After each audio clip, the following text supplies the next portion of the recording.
those who live life undaunted.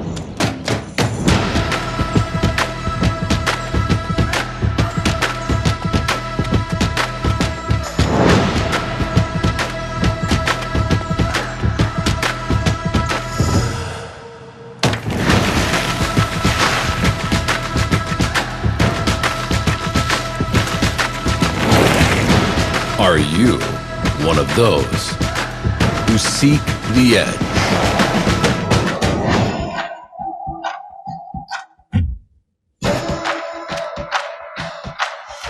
The edge of their abilities.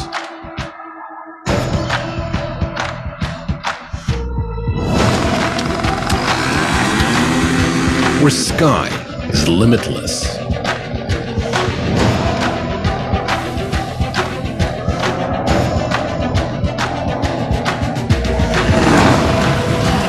Waters are restless.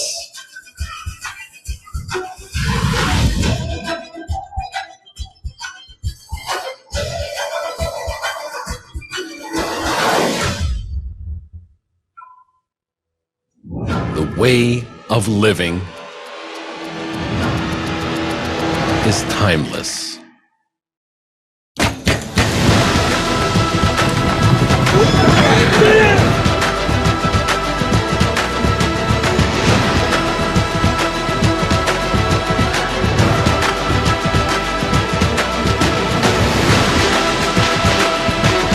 This is the way to the playgrounds of Kazakhstan.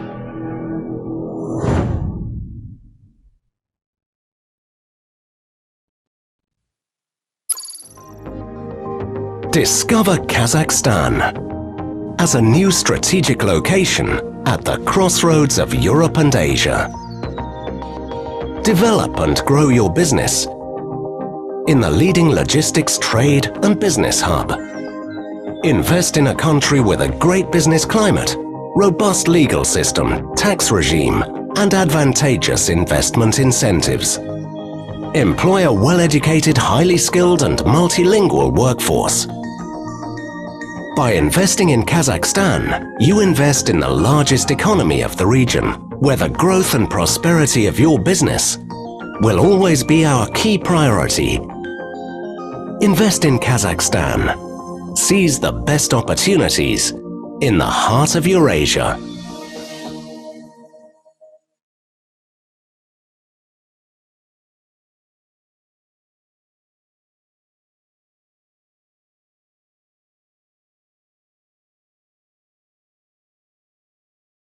Good morning to those in the United States and good evening to our friends in Kazakhstan. On behalf of the U.S. Chamber of Commerce and our U.S. Kazakhstan Business Council, I welcome everyone to the inaugural U.S. Kazakhstan Trade and Investment Forum. While this inaugural forum marks the U.S. Chamber's Kazakhstan Business Council's first year, it celebrates the 30th year of vibrant and commercial diplomacy between our two nations. Today, we will hear about one of the most fruitful U.S.-Kazakhstan partnerships during a fireside chat between Chevron's chairman and CEO Mike Wirth and the U.S. Chamber's president and CEO Suzanne Clark. Kazakhstan's Deputy Prime Minister and Foreign Minister, His Excellency Mukhtar Tleuberdi, will then address the forum, followed by a distinguished lineup of US and Kazakhstan speakers. Regrettably, the Prime Minister is unable to join us given the unfortunate passing of his father. During the forum today and tomorrow, I encourage you to explore new opportunities showcased in the two-day event. We will discuss advancing US-Kazakhstan business and investment reforms in strategic sectors such as energy and mining, agriculture and food production, infrastructure, and digital transformation. I thank our co-organizers, KAZAKH Invest and the Kazakhstan Embassy, for their cooperation in this event. I thank Chevron for the leadership of the U.S. Kazakhstan Business Council and our sponsors, of today's event, the National Chamber of Entrepreneurs of the Republic of Kazakhstan, Atankeen, the Coca-Cola Company, and MasterCard for their support. Without further ado, it is now my honor to turn to the U.S. Chamber of Commerce President and CEO, Suzanne Clark. Suzanne, over to you. Thank you, Kush, and welcome to all of our guests joining the U.S. Kazakhstan Trade and Investment Forum. I, too, would like to give a special thank you to His Excellency Mukhtar Tleuberdi, Deputy Prime Minister and Foreign Minister of Kazakhstan, for joining us today, as well as the many cabinet ministers participating in the forum. As Kush mentioned, last year, the U.S. Chamber created the U.S. Kazakhstan Business Council to strengthen commercial ties between our two nations. While this dedicated bilateral business council is relatively new, the relationship between our nations is certainly not. This year marks the 30th anniversary of U.S.-Kazakhstan relations, and the future of the partnership is very bright. Over the next 2 days, we will chart the way forward for the next phase of bilateral trade and investment, which holds great potential for both sides. The partnership between U.S. energy company Chevron and Kazakhstan's robust oil and gas sector is a wonderful example of what's possible. For decades, Chevron's partnership model has shown how investing together can create new opportunities for our countries and contribute to global growth.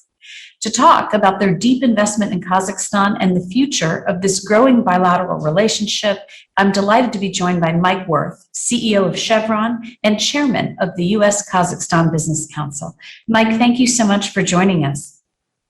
Suzanne, it's my pleasure. It's great to be here, and thank everyone else as well. You know, as we all know, it's been a difficult and unusual year with a great deal of uncertainty for leaders. How has Chevron managed through this uncertainty? Well, we live in a dynamic world where disruption has really become routine. And three words that I use to describe our approach are consistent, prepared, and adaptive. And these are characteristics that have helped our company succeed in the past, and I think will be essential to our success in the future. So consistent values, because while the world changes, our foundation doesn't, and people need to know what to expect from us. Staying prepared, because we're in a cyclical business, and we've navigated this most recent cycle better than most in our industry. The next one will follow at some point, and we need to be prepared for that. And then adaptive, because we live in a dynamic world, and we all need to adapt as circumstances change. So through our history, we've navigated pandemics, depressions, world wars, and even energy transitions. What's next? Nobody knows for sure, but certainly there will be surprises that we will all face, and I know these three attributes will live on in Chevron. You mentioned energy transition, and of course, there's a lot of discussion over the weekend with the G7 on that exact topic. So as you think about increased energy demand over the coming decades, and yet changing and updating priorities from policymakers and other stakeholders, how is Chevron balancing those two things? Well, the energy transition is a popular topic of discussion wherever I go these days. But it's also important to remember that the energy system has always been in transition, and it's also grown steadily since the beginning of the Industrial Revolution, which has led to prosperity and a quality of life that's really the best that it's ever been. The energy system serves many purposes, not the least of which is ensuring that we lift people out of energy poverty. And energy creates economic, social, and individual opportunity. As a global company, we continue to remain focused on the needs of growing economies around the world and the energy that will power them in the decades ahead. So our approach to the energy transition focuses on areas where we think our core strengths allow us to best contribute. We're lowering the carbon intensity of our own operations while increasing the use of renewables and offsets to support not only our business, but our partners and our customers. And we're also developing renewable energy projects to power our operations. In fact, we're looking at developing a project like that in Kazakhstan. And we're also investing in lower carbon technologies, everything from carbon capture and storage to next generation geothermal and nuclear. So really using the strengths and capabilities of our people technically, project management wise, engineering capabilities to solve some of the big challenges that an organization like ours can, to continue to create a lower carbon future, but also one of energy abundance, so that affordable, reliable, and ever cleaner energy can continue to enable human progress. So you mentioned Kazakhstan, the purpose of our getting together today, and Chevron was one of the first Western investors there, 28 years ago, I think. And so what's the key to such a successful long-term partnership? It's a great question, Suzanne. For me, it comes down to a few key factors: trust, transparency, and partnership.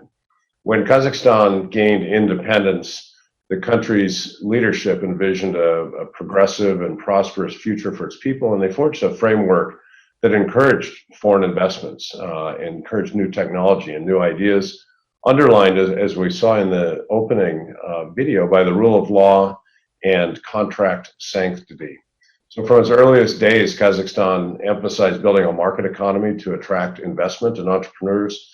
It's given investors like us a good reason to be confident about investing. And a great example that has stood the test of time is our partnership at Tengiz Chevroil, or TCO as it's known.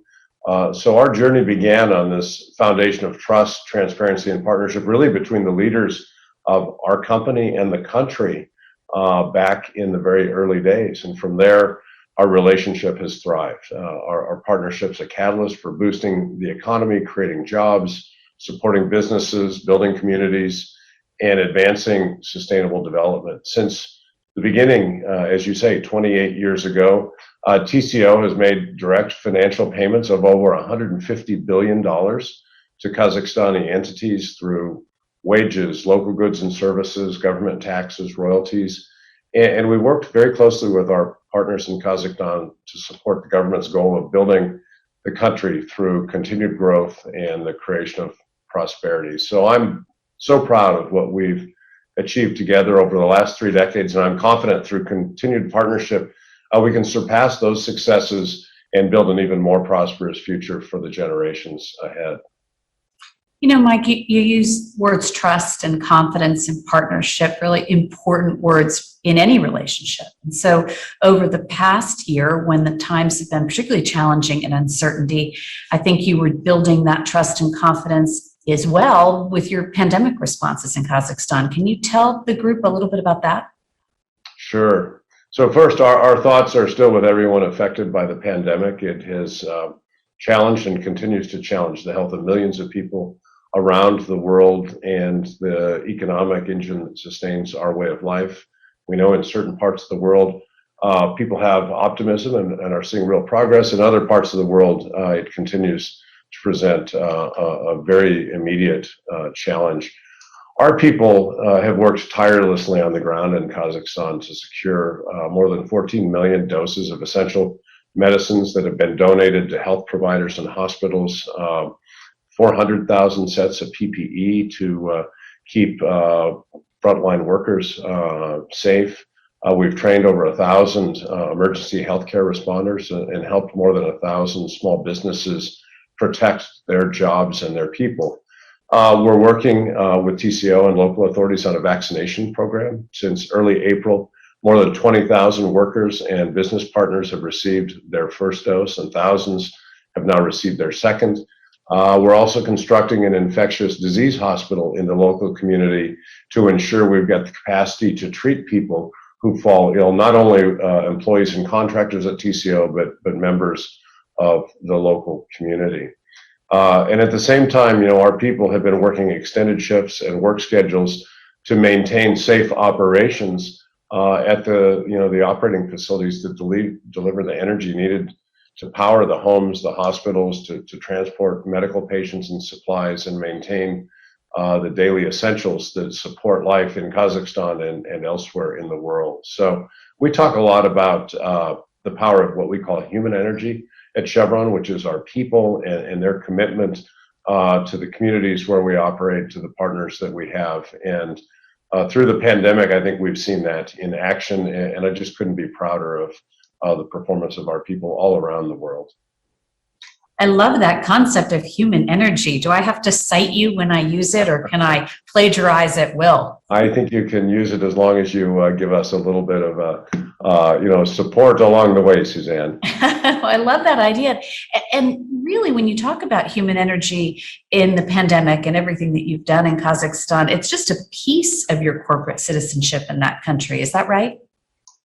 It is. I mean, for Chevron, everywhere we work, we strive to build lasting partnerships to create prosperity now and for decades to come. And I think Kazakhstan is just a really wonderful example of that. We focus in a few key areas: improving health, enhancing education, and fostering entrepreneurship in small businesses. In total, Chevron, in our time as a partner in Kazakhstan, has invested more than $500 million in projects that enable human progress and support the country in achieving its long-term goals. In the last decade alone, we've supported more than 300 unique social projects in Kazakhstan. Our STEM education initiatives, for instance, have reached hundreds of thousands of teachers and students, setting children on path to a higher education. That was mentioned in the opening video as well, and I can't tell you how talented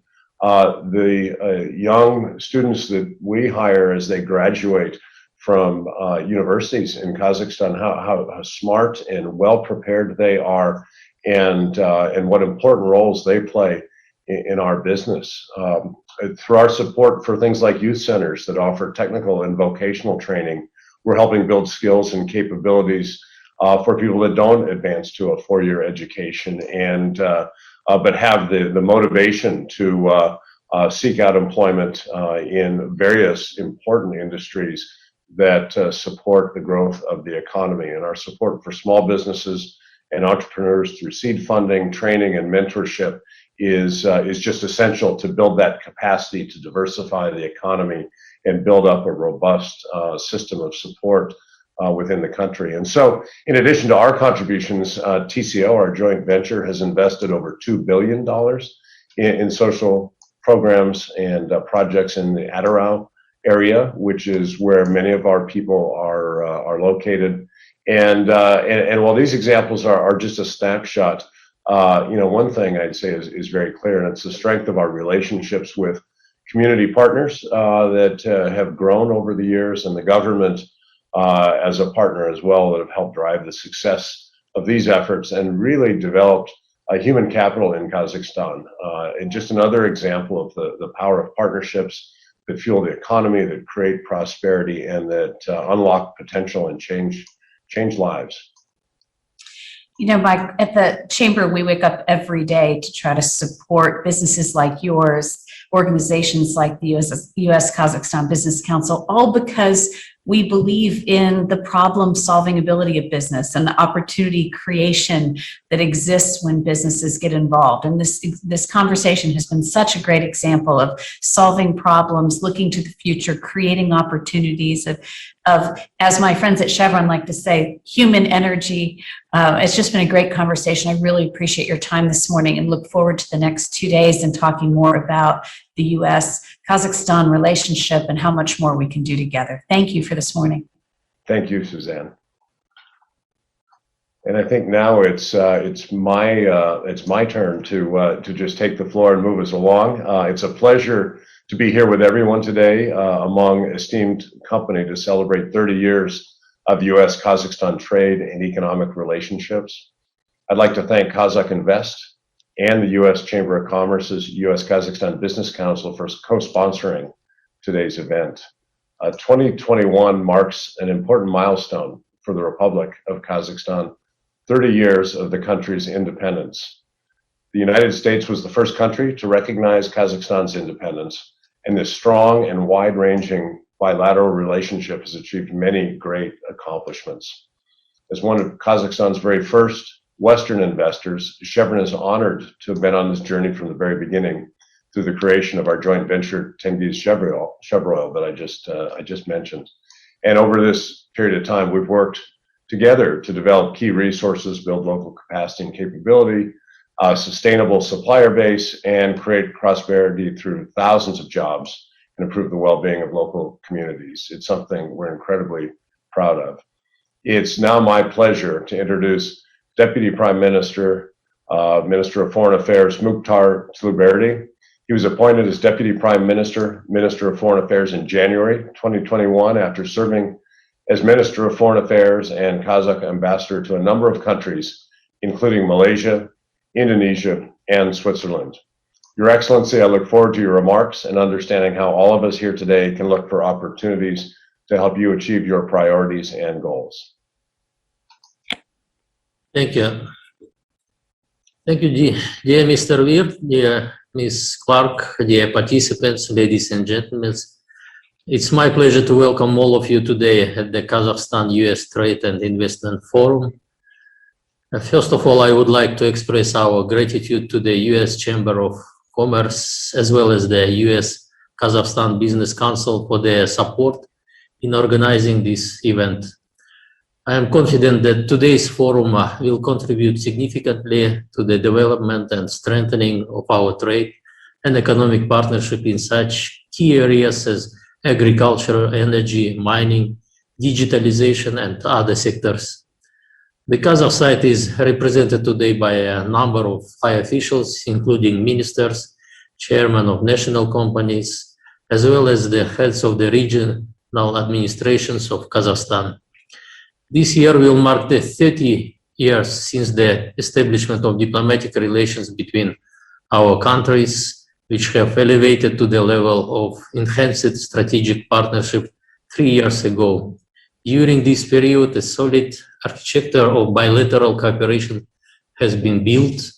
Since 1991, American companies have invested more than $54 billion in Kazakhstan, and in total today, over 560 enterprises with American capital are successfully operating in our country.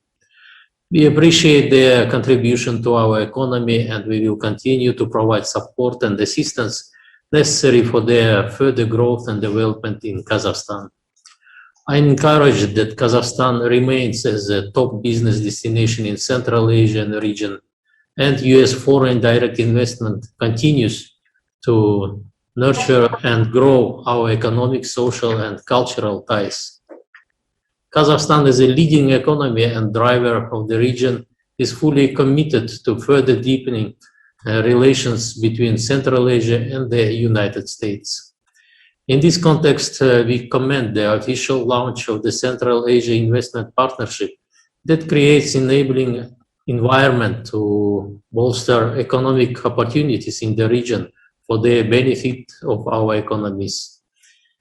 In light of this, we regard the MOU signed on January 7th between Kazakhstan leading financial institution, the Astana International Financial Center, and the American Development Bank, the USDFC, as a unique mechanism to advance private sector projects that exemplify international standards for quality infrastructure and promote inclusive, transparent, and sustainable investments.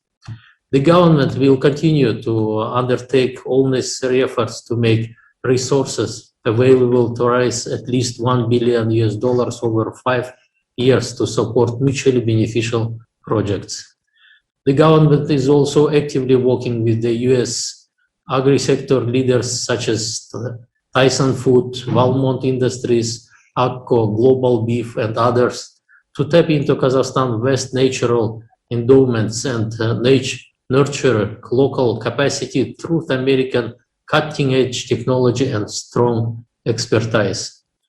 We have hard-driving ambitions to fulfill our commitments and agreements on the development of sustainable and robust agri-sector in Kazakhstan. A month ago, on the May 14, we signed the $460 million loan agreement for the sustainable livestock development with the World Bank. It's a great step to unleash full potential of Kazakh livestock industry and to achieve a 10% increase in the share of public expenditure for sustainable beef production and processing, as well as a threefold increase in the value of beef exports. Today, as we celebrate 3 successful decades of our bilateral cooperation, I believe the forum will give impetus to the further strengthening of our long-standing partnership and galvanize our future efforts.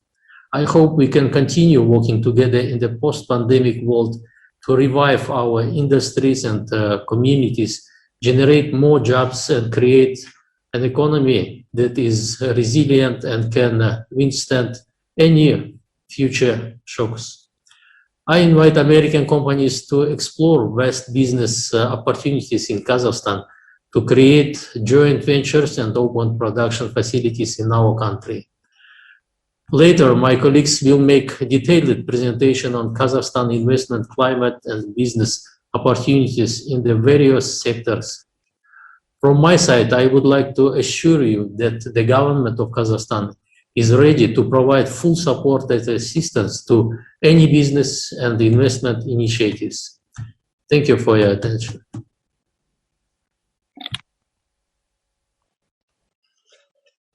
Thank you, Deputy Prime Minister and Foreign Minister of Kazakhstan, Mukhtar Tleuberdi, for your remarks and all of the support that you have provided, and your embassy, both your current and former ambassador, to the event and the forum today.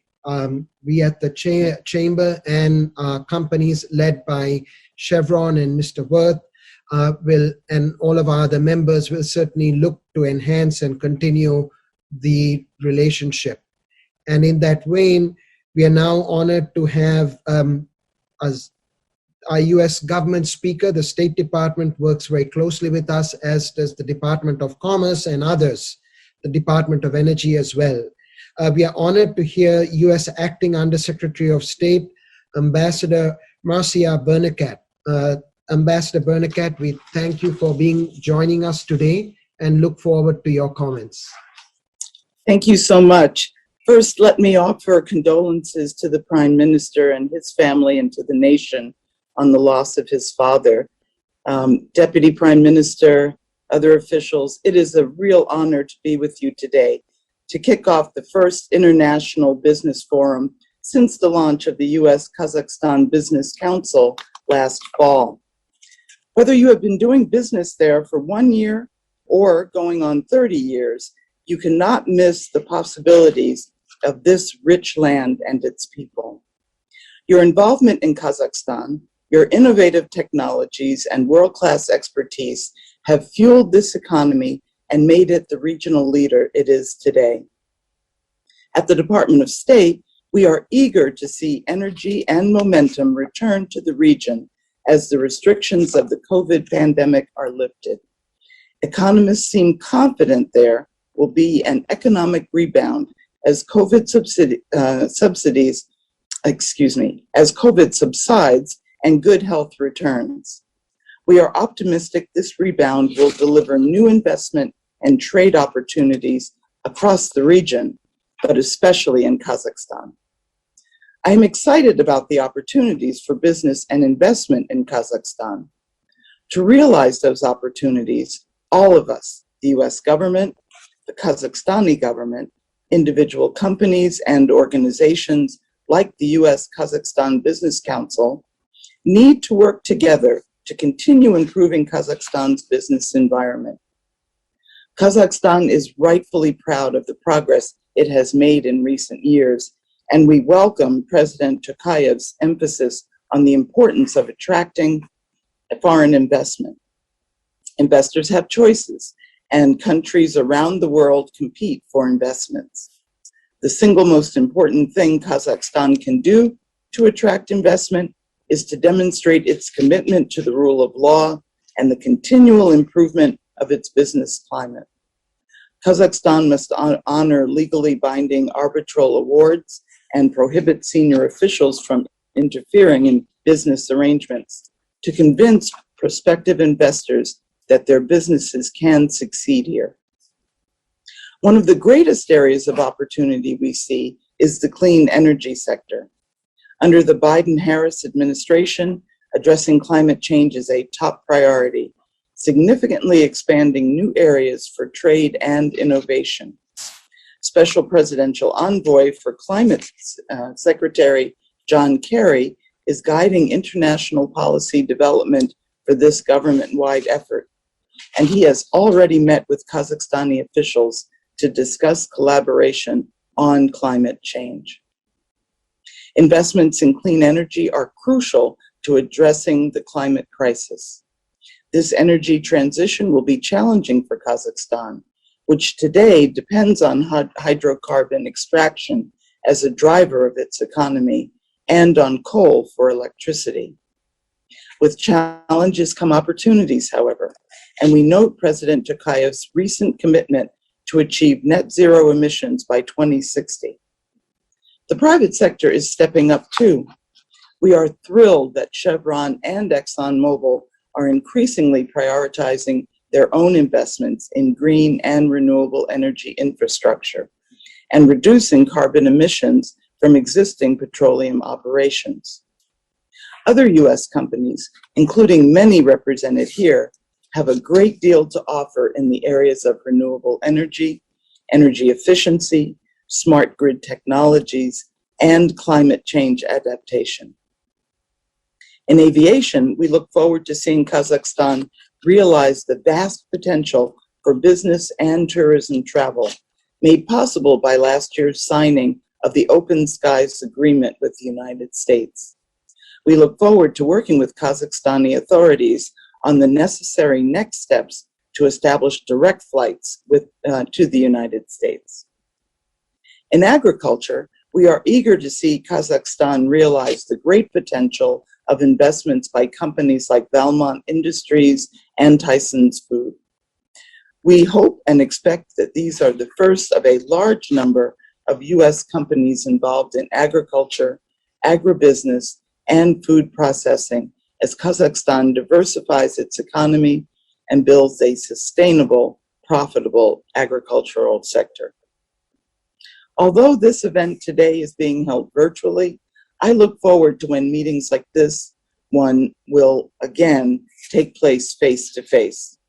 As we celebrate 30 years of diplomatic relations with Kazakhstan this December, we also look forward to the emergence of many other promising sectors for trade and investment as we seek to build and develop this incredible partnership with Kazakhstan. With that, I wish you all a productive and enjoyable event and look forward to seeing you in person in the near future. Thank you. Thank you, Ambassador Bernacat, for these perspectives. As you noted, in the areas of climate, mutual economic cooperation, both the United States and Kazakhstan and the peoples of these two countries benefit from the type of economic engagement, and we're truly appreciative of the important role that state plays, all of your bureaus, regional and your economic bureaus, in supporting the American private sector and our counterparts in Kazakhstan. This now concludes the featured government remarks. We will now transition to a plenary session moderated by the chairman of Citibank Kazakhstan, Andrei Karelin, featuring insights on the U.S. Kazakhstan investment climate and new opportunities as the world emerges slowly but surely from the pandemic. So with that, let me now turn over to the panel led by Andrei to take us forward to the plenary session. Thank you, Kush. I will speak Russian and hope that would be okay as the translation is available. Уважаемые участники и гости форума, меня зовут Андрей Курилин, я возглавляю подразделение Citigroup в Казахстане и вхожу в правление Казахстана-Американского делового совета при Торговой палате США.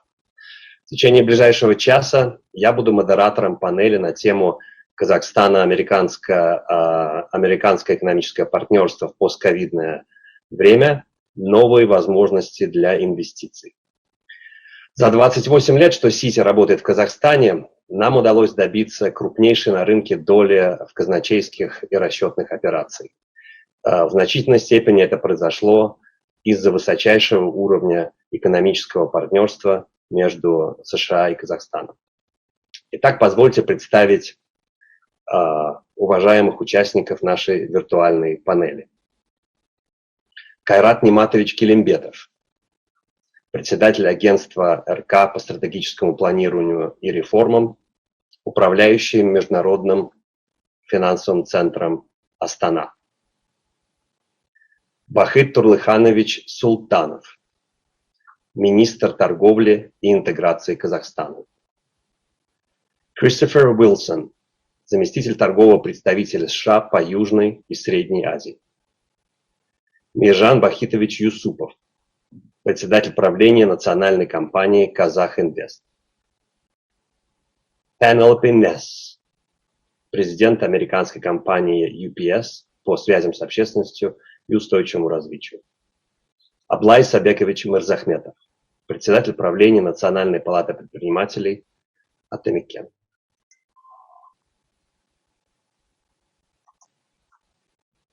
Я буду задавать вопросы участникам панели. У каждого из них будет 3 до 8 минут для того, чтобы сделать ремарки. И, надеюсь, у участников форума будет возможность задавать дополнительные вопросы. Первый вопрос к Кайрату Ниматовичу. За последние десятилетия не раз предпринимались попытки создать на территории Казахстана региональный финансовый центр. Лишь под вашим руководством создание проекта увенчалось успехом. Опыт строительства МФЦА наверняка окажет вам добрую службу и на поприще руководителя нового агентства. Пользовались ли вы американским опытом в ваших начинаниях последних лет? И как еще можно использовать работу с американскими партнерами на благо экономических реформ? Well, first of all, thank you very much, Andrei, for your question. If you don't mind, I will explain the background of Astana International Financial Center for those who doesn't know in details.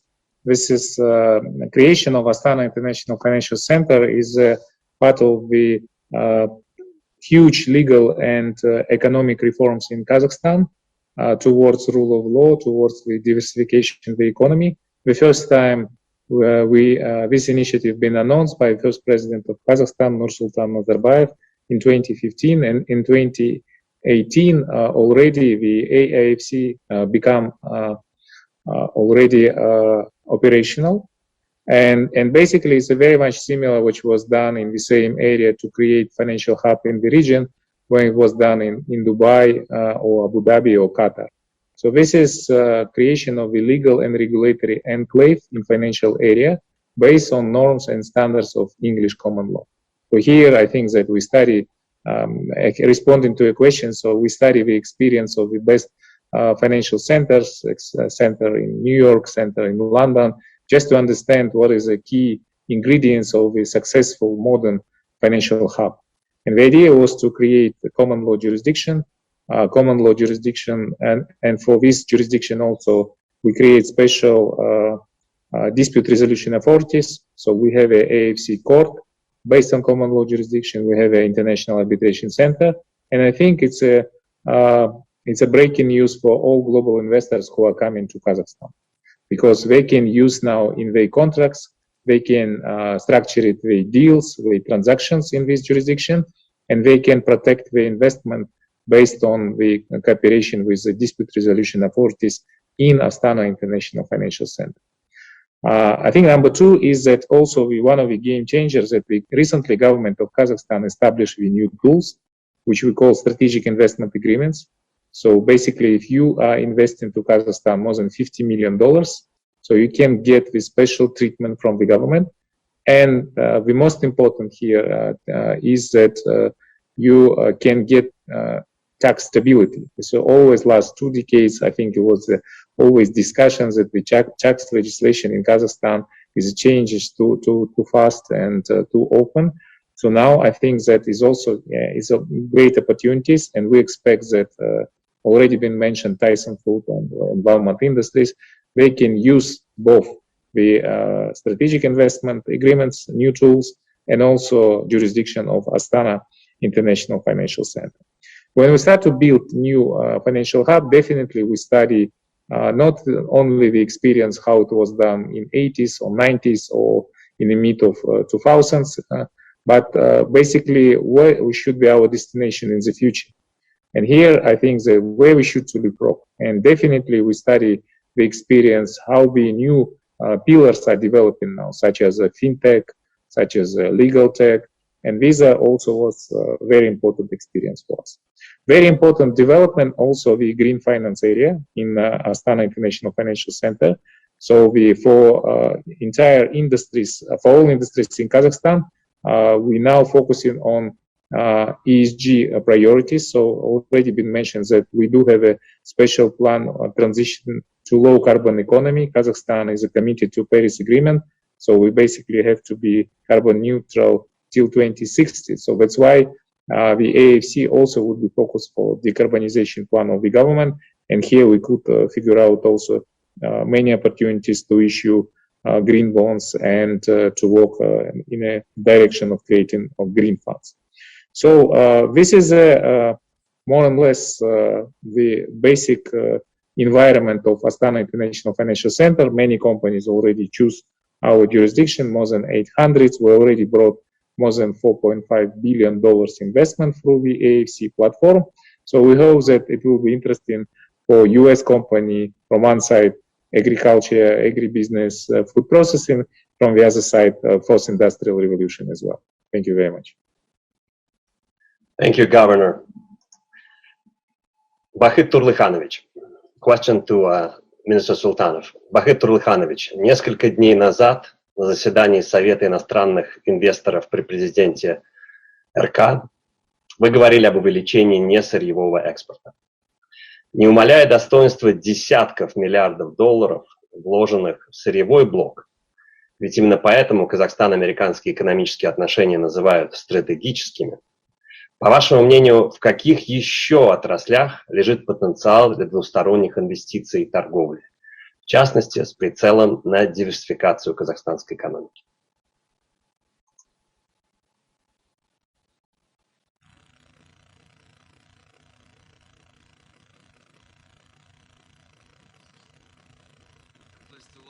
The participants of the Kazakh American Economic Forum today. Let me congratulate you on the 30th anniversary of our trade and economic relations and express hope for further mutually beneficial strategic cooperation. The economic and social upheavals caused by COVID-19 have had a huge impact on the entire global trade chain. Kazakhstan's trade turnover in 2020 decreased by 13% and amounted to $85 billion. Mutual trade with the United States also declined by 25%. Unfortunately, based on the results of the 4 months of this year, we can see the negative trend has remained. In order to enhance trade and economic cooperation, the following measures are being taken. Firstly, activation of an investment cooperation.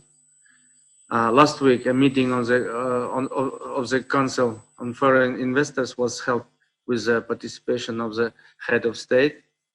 A pool of 30 investment projects for the production of complex products with an expert focus was submitted for consideration by the members of the Council. As of today, 13 projects with an expert potential of $2.4 billion have already been implemented. Among them is a joint project involving American investments by Tyson Foods with a total capacity of at least 60,000 tons and processed meat products. We are ready to continue cooperation on the remaining 17 projects. Implementation of which will increase the additional export of Kazakh products in the amount of $2.3 billion. Secondly, the development of the new logistical solutions for participants of foreign trade activities. Today, for Kazakhstan, logistic accounts for about 30% of the cost of products, making it a priori and competitive on the world market. In order to establish a modern cross-border trade and logistic infrastructure, we have started work on the formation of the Eurasian commodity distribution system based on wholesales and distribution centers and cross-border hubs. The main growth point will be the Khargos junction on the border with China and the Central Asia International Center for Trade and Economic Cooperation on the Kazakh-Uzbek border. Similar centers will be established on the border with Turkestan and Russia. Thus, the coordination of goods, cargo and services and on the east-west and north-south axis and integration with the Trans-Afghan Road will be ensured. We invite our American colleagues to cooperate in providing expert and analytical support for the development of the trade and logistic potential of the Central Asia region. We have started working with the OECD and to launch a project to optimize local value chains, including the Afghanistan market, to strengthen the trade connectivity between the countries of the region. The expected effects is a threefold increase in cargo flows along international transport corridor. Thirdly, we are currently working on new digital solutions in order to simplify trade procedures and increase the volume of cross-border e-commerce in Central Asia countries. A 4 years Ready for Trade Central Asia project is being implemented jointly with the International Trade Center. The issue of digital trade automation is being worked out, including the automation of technical regulation processes to combat gray and black certificates. For the expansion on development of e-commerce, extensive opportunities of e-commerce are actively used. Thus, the inclusion of Kazakhstan in the list of verified countries on Amazon opened a new window of opportunity for Kazakh producers in the American direction. I hope that these initiatives will help to effectively transform business processes and eventually lead to positive results in the context of all trade and economic relations. Thank you for your attention. Большое спасибо, Бахтияр Ilkhanovich. Thank you very much, Minister. Representative Wilson, during the recent virtual roundtable with the U.S. Kazakhstan Business Council, we spoke about an extraordinary presence of the U.S. direct investors in the Kazakhstani economy, specifically on their exceptional, albeit indirect, share in the country's tax revenue. Where is Kazakhstan in the list of priorities in your regional agenda? And how do you see the future of the bilateral economic relationship?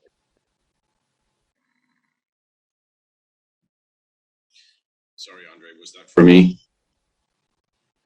Yes, Mr. Wilson. Okay, great. Sorry about that. It's nice to see you again.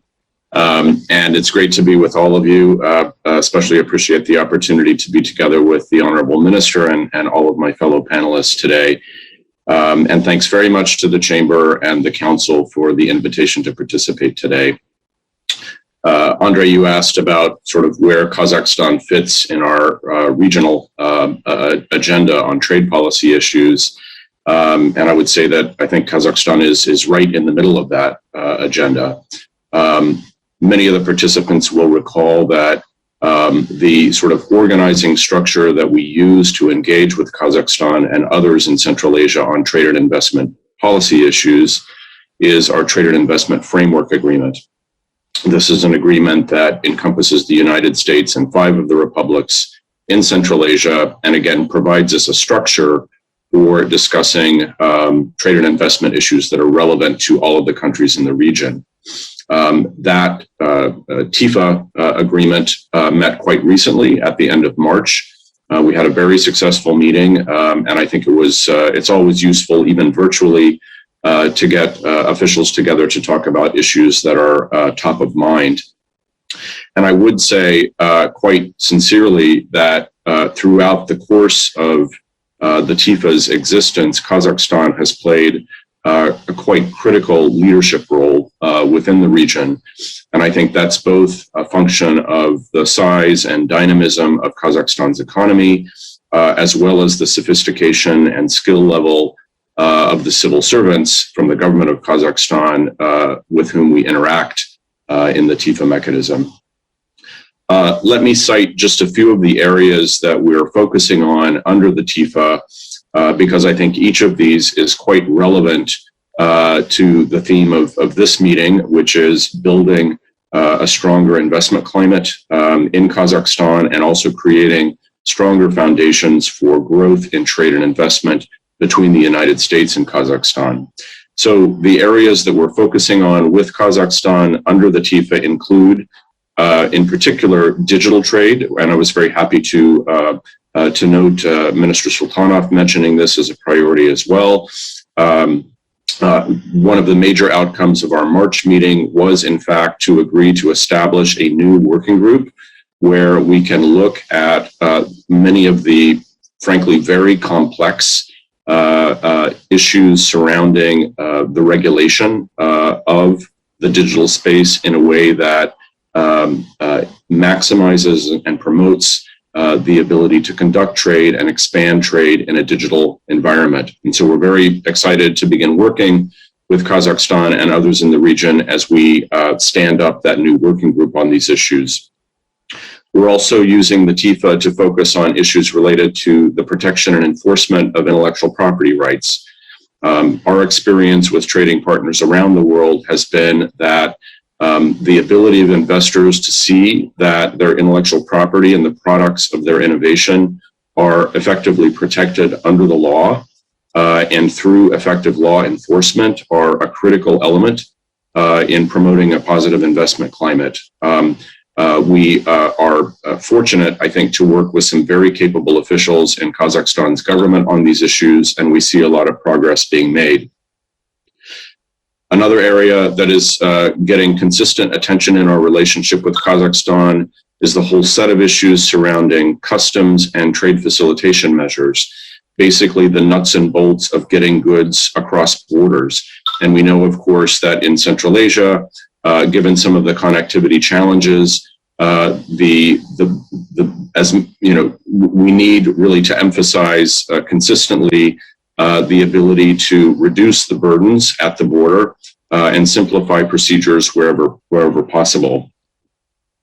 Another area that we're quite excited about is working with Kazakhstan and others in the region on issues related to the economic empowerment of women and ensuring that women are fully represented in trade between our countries and are given a more prominent voice and a prominent role in defining how our countries trade with each other. And so we're looking forward to reviving some of our activity in connection with those issues.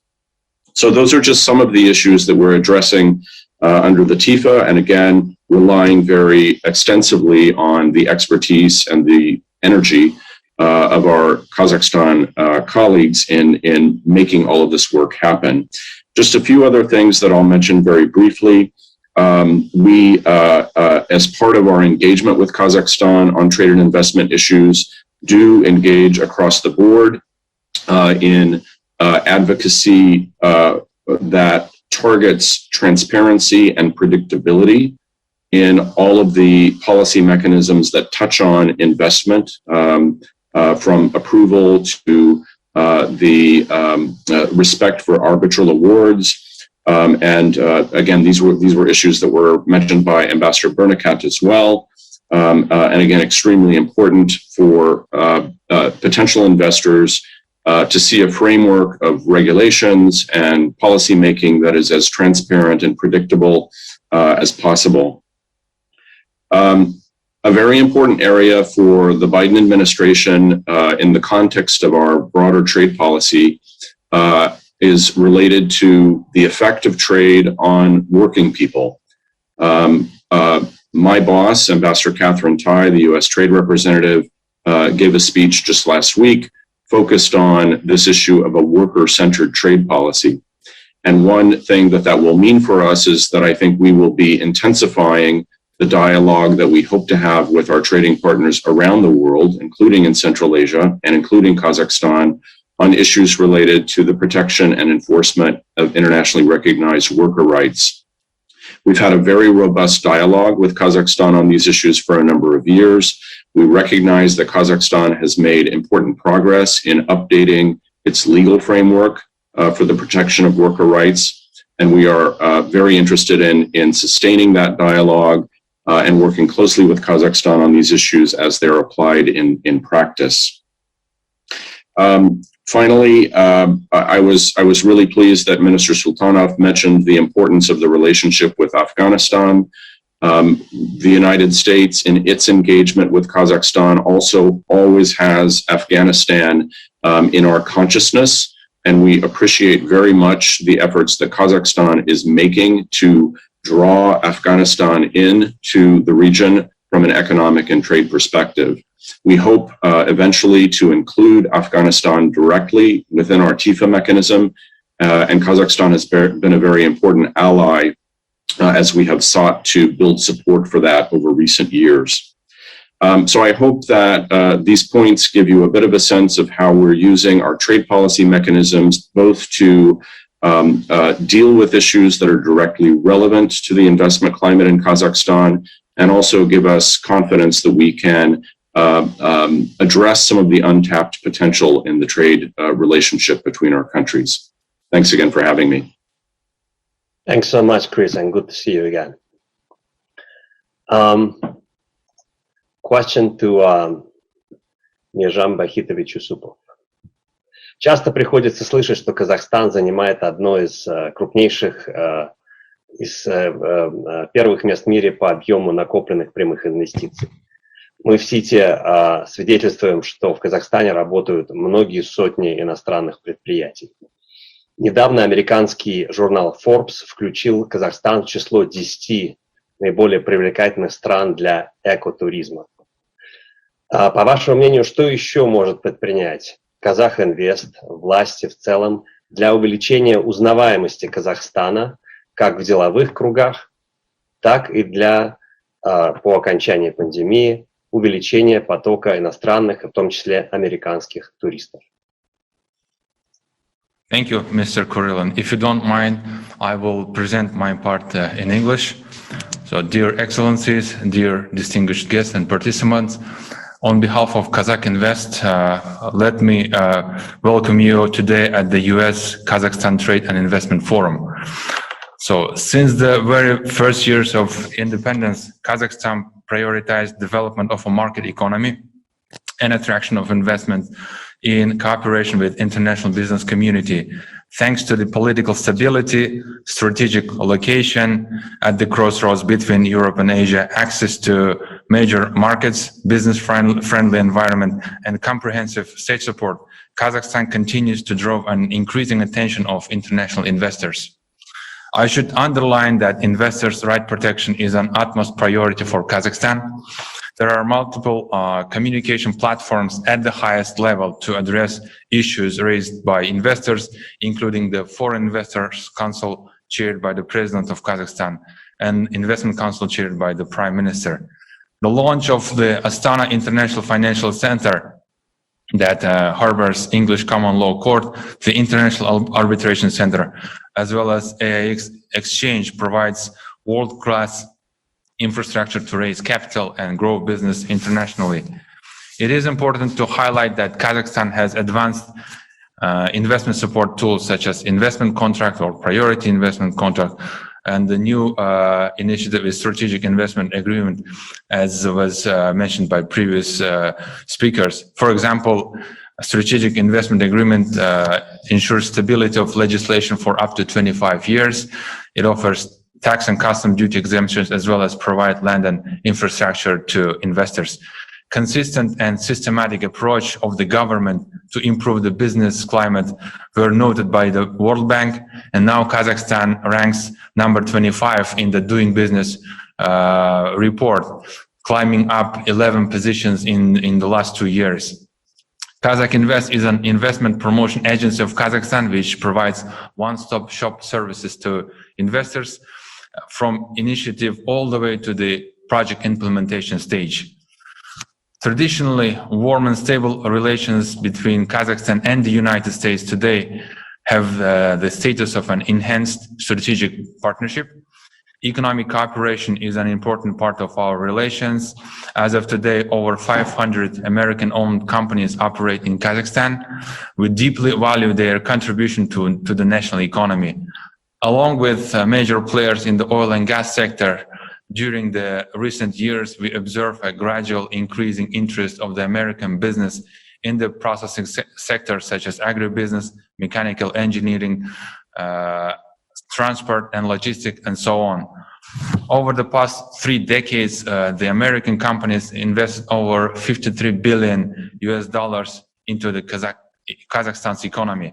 In 2019, volume of foreign direct investment from the U.S. has reached a record level of $5.5 billion, accounting for a quarter of total inflow.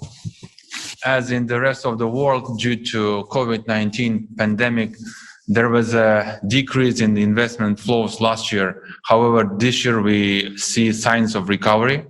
Therefore, we are ready to work harder together with our American partners to restore and exceed the previously achieved indicators. Development of institutional cooperation is an important part of further recovery and growth. The U.S. Kazakhstan Business Council launched last year aims at advancing economic and commercial cooperation between our countries.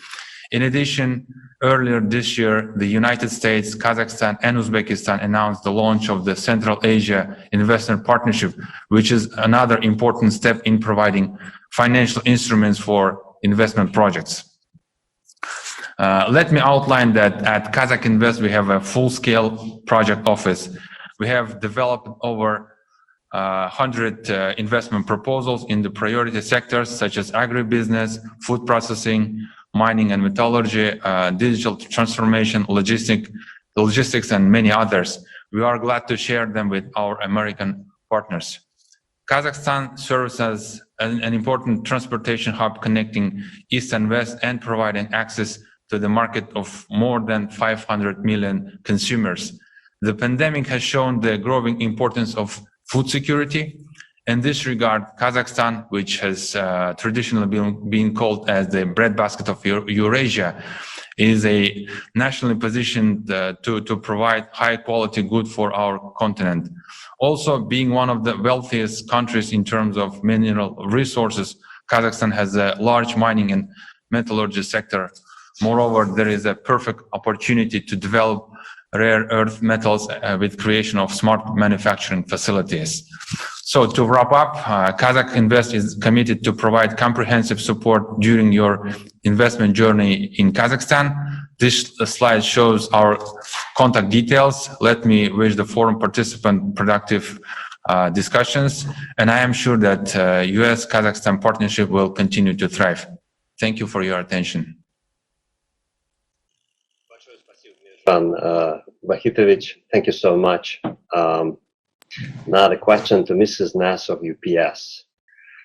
Kazakhstan is known as the largest landlocked country. It's also the one located on the crossroads between East and West, Europe and Asia, and that's why we use the word Eurasia here more than any other continents. In the recent past, it has been reported that UPS has renewed its interest towards the market. Could you please share your vision as to the potential this market could bring to a company like yours.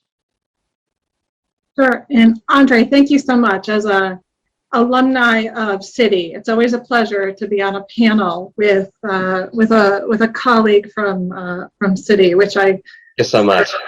I think is Citi's a fantastic institution. So thank you so much. On behalf of UPS, I'd like to thank the government of Kazakhstan, Kazakh Invest, and the Kazakh Embassy to the United States, both the former ambassador and the current ambassador, and the U.S. Chamber of Commerce for making this meeting possible. UPS has operated in Kazakhstan since 2006, and we provide express freight forwarding, contract logistics, and brokerage services to our customers globally that want to access the Kazakh market. For our industry, geography matters. And as Andre rightly pointed out, Kazakhstan is well situated on the ancient Silk Road, making it an attractive destination for trade and investment, and a good place for UPS to do business. These investments take place because of free and open trade, and we applaud the government of Kazakhstan's commitment to improving trade and trade facilitation, which will help streamline the movement of goods and ultimately make markets like Kazakhstan attractive to foreign capital investments and supply chain developments. And I think on this point, and I think Chris spoke to it earlier, and it's always great to see Chris Wilson, although I will say it catches me a little off guard to see him with his COVID-19 beard, which is not how I'm used to seeing Chris.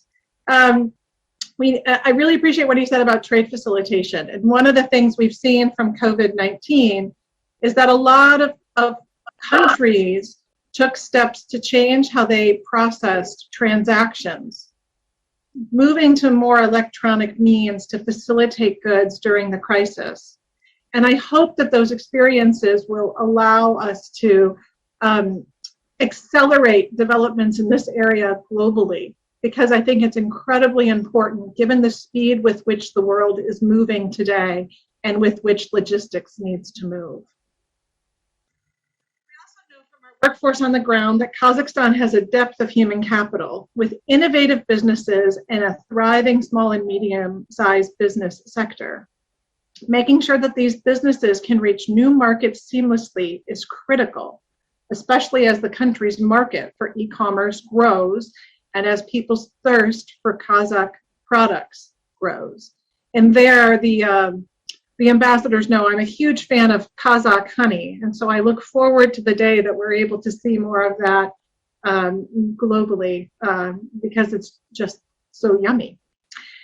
Women's economic empowerment is another policy area where UPS and Kazakhstan stand eye to eye. And I think Chris has already referenced this as well as an area of opportunity that the U.S. government is also focused on.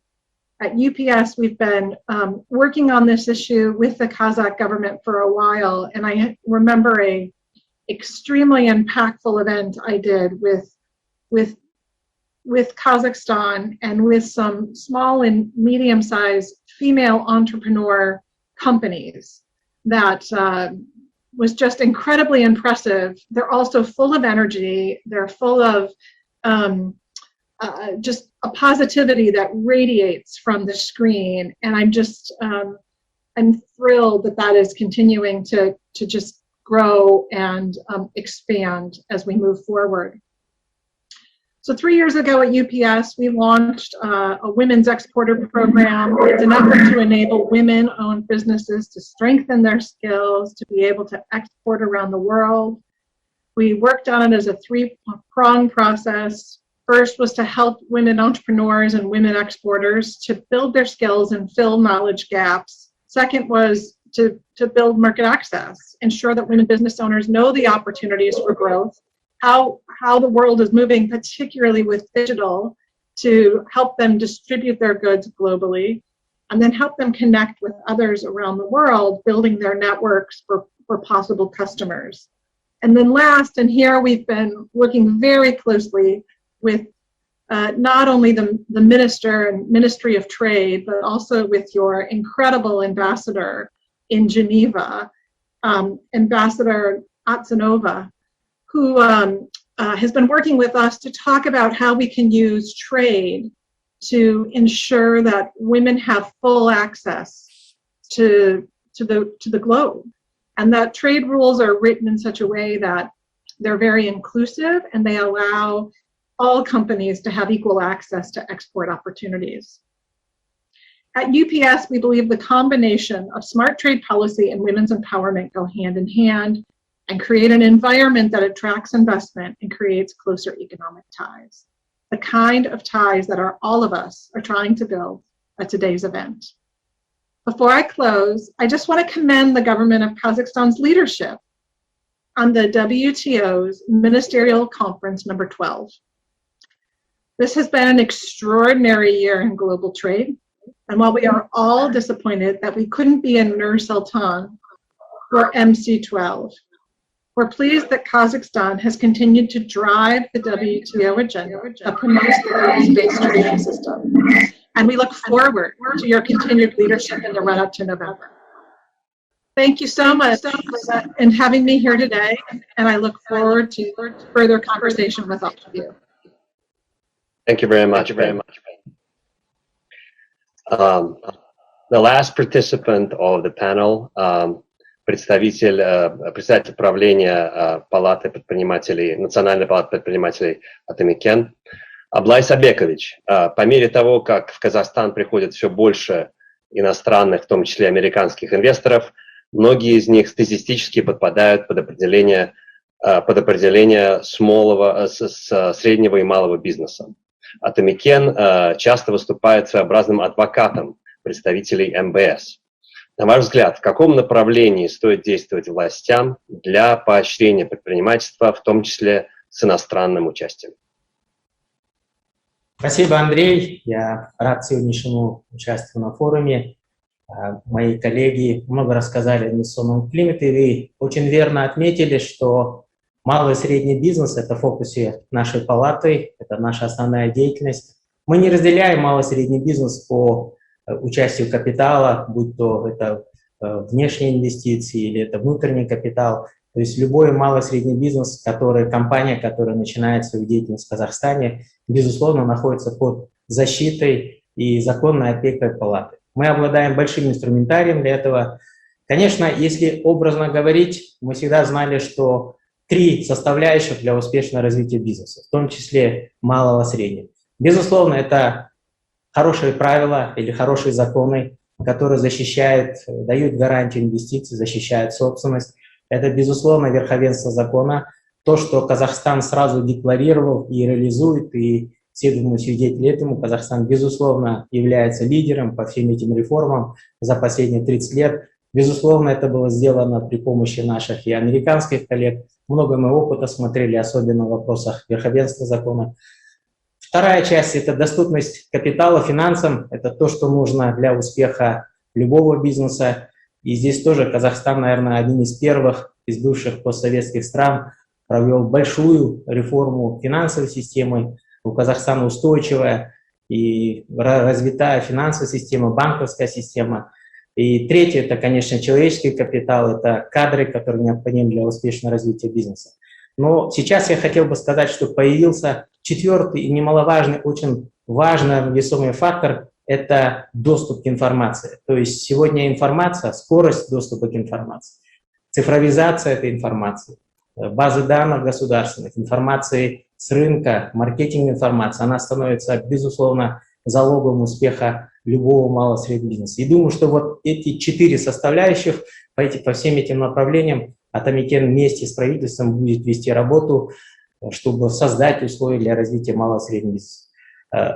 Уже мои коллеги отметили, что Казахстан как улучшил свои позиции, с 75-го места, сегодня Казахстан находится на 25-м месте в Doing Business, колоссальная работа была сделана. За последние 6 лет было инициировано 8 специальных законопроектов, улучшающих бизнес-климат в стране. Я хотел бы отдельно выделить и то, о чем говорил господин Келимбетов. То есть у нас есть и все, что обеспечивает верховенство закона, арбитраж. Кстати, палата тоже обладает арбитражем. Мы тоже участвовали реализации этого законопроекта о развитии арбитража. Но то, что в МФЦА есть и английская юрисдикция, это все, безусловно, создает условия быть уверенным любому инвестору, быть защищенным в Казахстане. Поэтому сейчас одно из ключевых направлений, кроме тех 4, над которыми мы сейчас работаем, и президент Токаев уже дал четкую позицию, это регулирование с чистого листа. Безусловно, это даст возможность, нам кажется, бурному развитию малого и среднего бизнеса. Буквально в ближайшие 2 года нам предстоит весь массив законов, это около 200 законов, полностью провести ревизию, аудит для того, чтобы обеспечить, написать новые простые понятные законы, на простых понятных принципах. То есть теперь закон должен регулирование касаться только сферы, если это касается здоровья, жизни граждан и экологии. Все остальное избыточное регулирование должно быть убрано. И, конечно же, это уже новое законодательство должно быть изначально полностью оцифровано и должно быть удобно. И второе поручение президента Токаева в этом направлении – это одно окно, то есть цифровое окно доступа, так называемое правительство для бизнеса. Оператором с этого года назначена наша палата. Мы эту работу вместе с Министерством цифровизации начали и уверен, что в ближайший год-полтора это даст, безусловно, успех для развития малого и среднего бизнеса. Здесь я хотел бы еще раз отметить, спасибо мистеру Уилсону и госпоже Наас, которые отметили роли женского предпринимательства. Немаловажный фактор в развитии малого и среднего бизнеса, особенно малого микро. И здесь палата тоже готова выступить партнером наших американских коллег, в частности фонда DFC. Буквально недавно мы обговорили новую инициативу посольства США, мы признательны нашим коллегам. Хотел бы просто отметить, что наша палата реализует проект развития малого микробизнеса, именно обучающий. В этом году будет 5 лет. Она простая, понятная. В прошлом году мы его сделали полностью онлайн. Ежегодно обучается более 30 тысяч человек. Это фактически или безработные, или самозанятые люди. Это любые люди из домохозяйств. И 53% отрадных из них это женщины. И это дает возможность женщинам защищать свои экономические права, иметь твердые доходы и, соответственно, менять роль и статус женщин в нашем обществе. И палата считает своим важнейшей задачей выполнение этой функции, и мы внесем этот вклад, и здесь мы готовы с нашими коллегами активно сотрудничать. Ну и в завершение хотел бы сказать, что мы до конца года полностью завершим, крайне важно, всю цифровую платформу, так называемый Атамикен KZ, где будет функции и доступа к правительству для бизнеса, ко всем госуслугам, ко всем услугам палаты, в том числе в нашем составе находится бизнес-омбудсман, и находятся наши региональные филиалы. И самое главное, то, что нужно для наших американских коллег-бизнесменов, подробная оцифрованная информация о партнерах, о каждом регионе, о возможностях, о нишах, о возможностях экспорта, импорта, где какие можно взять ниши занять, как, куда что продвигать. То есть полностью будет такой провайдер, такая карта создана, и, безусловно, она даст ему, что тоже успех, возможность нам вместе сотрудничать. Еще раз хотел бы всех участников форума поздравить и заверить, что палата готова выступить вместе с нашими коллегами с Американской торговой палатой надежным партнером, провайдером наших инвест-возможностей. Спасибо. Большое спасибо, Абдулай Сабекович. Thank you very much. I wonder if any of the attendees of this panel, of this forum rather, have questions to the panelists. Нет ли вопросов у участников нашего форума к тем, кто выступал в панели?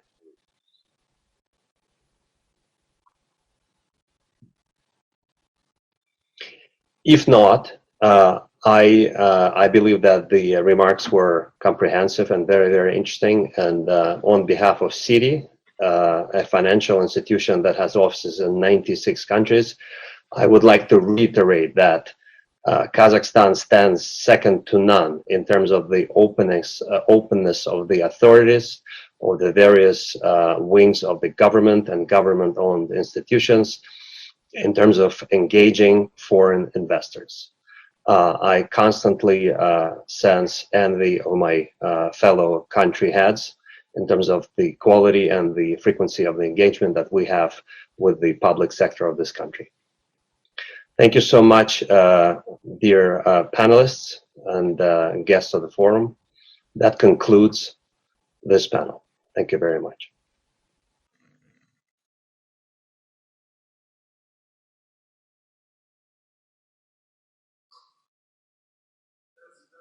Good morning to those across the ocean, and good evening to my colleagues here in Kazakhstan. This year, we celebrate 30 years of the U.S. Kazakhstan trade and economic relations. But our ties go much, much deeper. Today, I'd like to show you the evidence of that. A Broadway hit about the land of Turkestan recorded over 100 years ago in New York and found recently in the Library of Congress archives. Please take a listen. Turkestan, my oriental land, your temple bells are calling me. Mystic night revealing wondrous sight, disclose a wealth of mystery.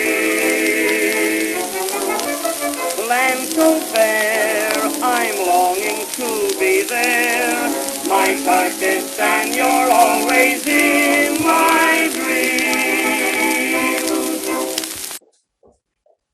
As you can hear, Turkestan captured the imaginations of your fellow Americans a century ago. Across thousands of miles, it's no surprise for me. Located at the crossroads of historic trade routes, Turkestan has been the center of commerce, enlightenment, and cultural exchange for people coming from all over the world. At the center of it all is the crown jewel of Central Asia, the mausoleum of great Sufi teacher Hoja Ahmed. Even the renowned archaeologist and art historian Michael Masson compared it to Hagia Sophia in Constantinople in scale, complexity, and importance of the world culture. In its 3,000 years old history, Turkestan went through numerous stages of urban development and decline. We are currently witnessing a historical moment of Turkestan rising again. Unprecedented economic growth unseen in the last 600 years, all due to the decision of the first president of Kazakhstan, Nursultan Nazarbayev, to move the regional center to Turkestan and invest in local infrastructure. In just 3 years since that historic decision, we have managed to turn a town seen as provincial backwater into a modern city with a growing economy and deep cultural roots. We have renovated the historical city center with UNESCO protected archaeological reserve.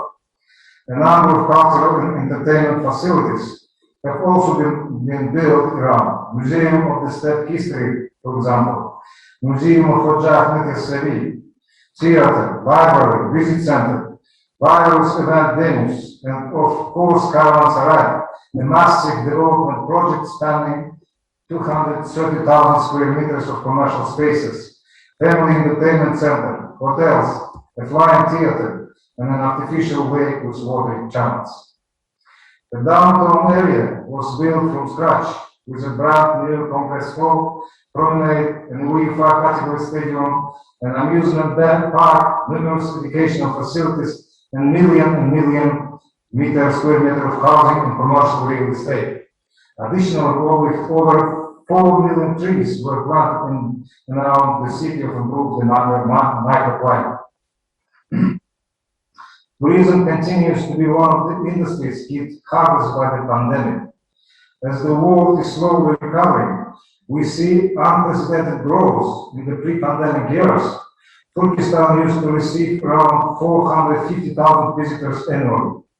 This year, even with the restriction of the coronavirus age, we have already hit the 450,000 tourist mark within 4 months. We are on track to receive 1.2 million tourists by the end of the year, and we will reach 2.5 million tourists by 2023. These are people staying at the local hotels, dining in the local restaurants, and visiting numerous cultural and entertainment facilities. The new leisure options provided for tourists within the city have ensured a 75% occupancy rate at the big chain hotels and smaller local lodgings, even as the city has increased its hotel room capacity threefold. Investors who would like to invest in tourism-related projects. For you, we provide a special free economic zone for such purposes with total exemption from income, property, and land taxation, 0% VAT, and no import duties. The newly built Turkestan International Airport can receive up to 450 passengers per hour. It has daily flights to or from all major cities of Kazakhstan and international flights to Istanbul, Bishkek, and Tashkent already established. As part of comprehensive Silk Road tourism development plan, a high-speed railway route will be built from Turkestan to Tashkent, shortening the commute to just 2 hours. With the implementation of Silk Road visa in 2024, the new railway route will allow seamless integration of tourist flow between Uzbekistan and Kazakhstan. And we shouldn't forget that Turkestan is located along the Western Europe and Western China highway. Goods can reach Europe and China within a few days from here. Turkestan is a region of fresh and delicious produce. We grow around 5 million tons of veggies, fruits, and all kinds of crops on thousands of hectares of arable land. The region is home to 70% of all the greenhouses in Kazakhstan. We are currently in the process of covering 11,000 hectares of land with centered pivot irrigation systems. In 2020, we produced $1.8 billion worth of agricultural products with streamlined export to markets of Germany, Lithuania, Ukraine, Poland, Latvia, Estonia, Turkey, Moldova, neighboring Central Asian and CIS countries. We are prepared to lend our full support to new businesses and investors interested in meat and dairy production, building greenhouses and arable agriculture. Turkestan region has rated #1 in the ease of doing business in Kazakhstan. Investor support mechanisms include 6 free economic zones with total exemption from taxation mentioned earlier, and industrial zones with provision of necessary infrastructure, also exempt most of taxes. Financial support mechanisms such as low interest lending and subsidies are available. You can find out more about this through our Turkestan Invest and Turkestan Social Entrepreneurial Corporation agencies. They will be more than happy to provide complete information and help you make the decision. Finally, Turkestan is an enjoyable place to live. 281 sunny days, delicious food, and many kind people. So we invite you to come experience Turkestan as investors, as partners, as tourists, and as friends. And as a final word, I'd like to show you a short video about what awaits you here.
Let me turn the microphone to Eldam Kazakhan, special representative of the President of the Republic of Kazakhstan for international cooperation.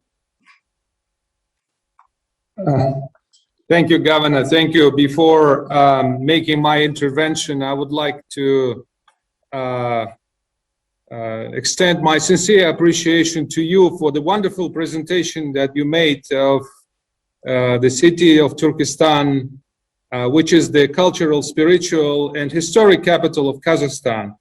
And I would like to also commend your tireless efforts and your noble work in building this beautiful city, a true destination for foreign investments.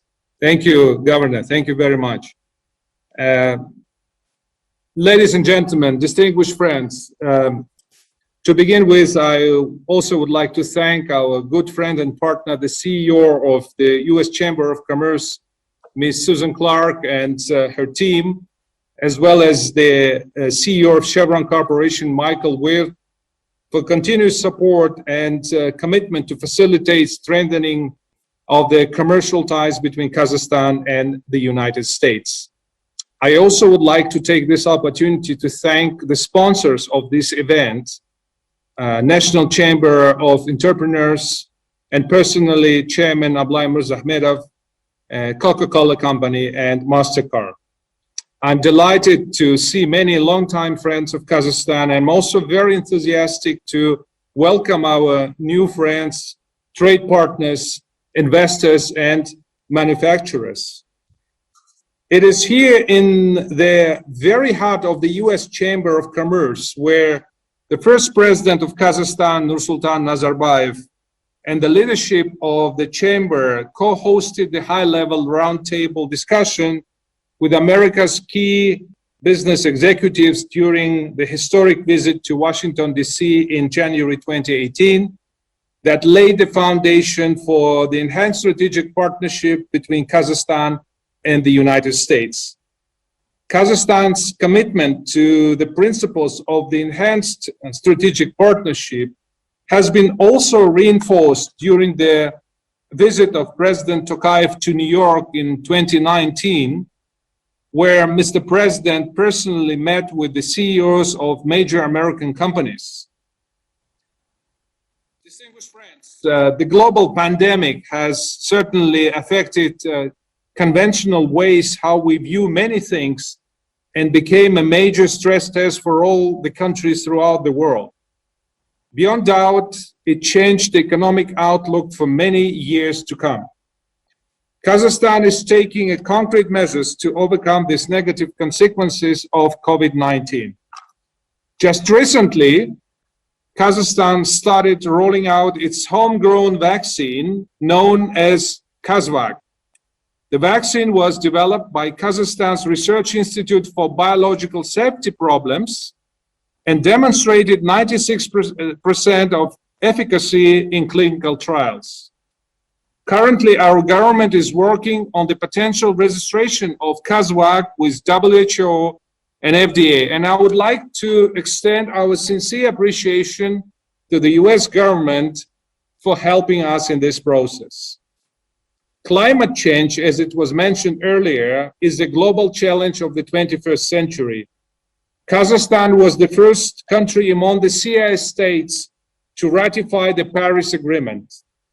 As a landlocked and developing state, we have no choice but to face the twin challenges of refocusing our economy away from fossil fuel and tackling climate change simultaneously. Kazakhstan stands committed to fight climate change and pledge to reach carbon neutrality by 2060. To reach this goal, we are planning to develop and adapt an ambitious development strategy. In the next 5 years, we are planning to plant 2 billion trees to increase carbon absorption and restrain looming desertification as a result of climate change. We believe that the return of the United States to the Paris Agreement is very promising. We welcome the new U.S. commitments made at the 23rd April summit. under our enhanced strategic partnership, we have launched a dialogue with Special Representative John Kerry and are ready to explore new programs under the Global Climate Ambition Initiatives or the Net Zero Producers Forum.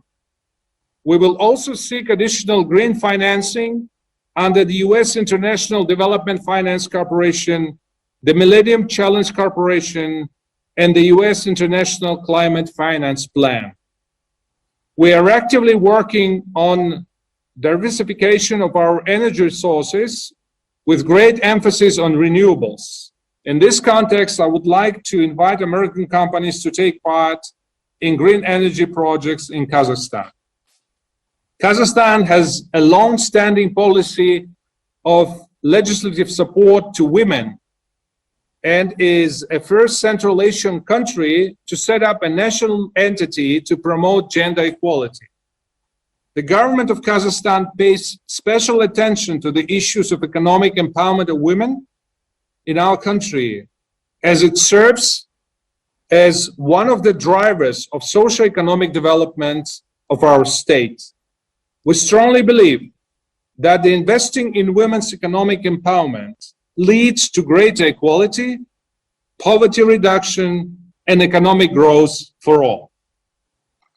Understanding that true leadership is tested mainly during the crisis and striving to help its neighboring Central Asian countries, Kazakhstan took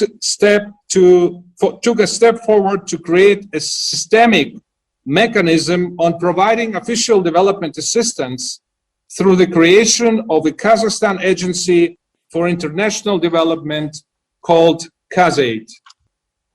Kazakhstan has provided assistance to Central Asian states, Afghanistan, and other developing countries in the total amount of more than $500 million.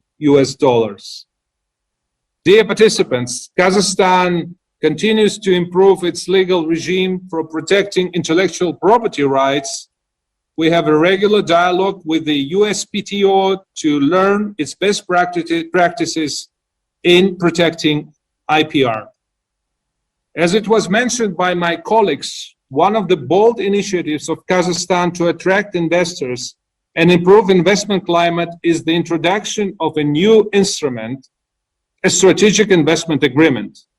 This newly introduced mechanism is aimed at creating better opportunities for investors to do business in Kazakhstan. Ladies and gentlemen, there is an old saying stating that in crisis comes an opportunity. Indeed, today's very important event not only acts as a powerful voice for hundreds and thousands of companies, but also serves as a bridge that connects like-minded entrepreneurs throughout the world. We look forward to further expanding our trade and economic partnerships through networking, regular dialogue, and informative exchanges. For my part, as a special representative of the President of Kazakhstan for international cooperation, I'm ready to provide every support in doing business in Kazakhstan. Thank you for your attention.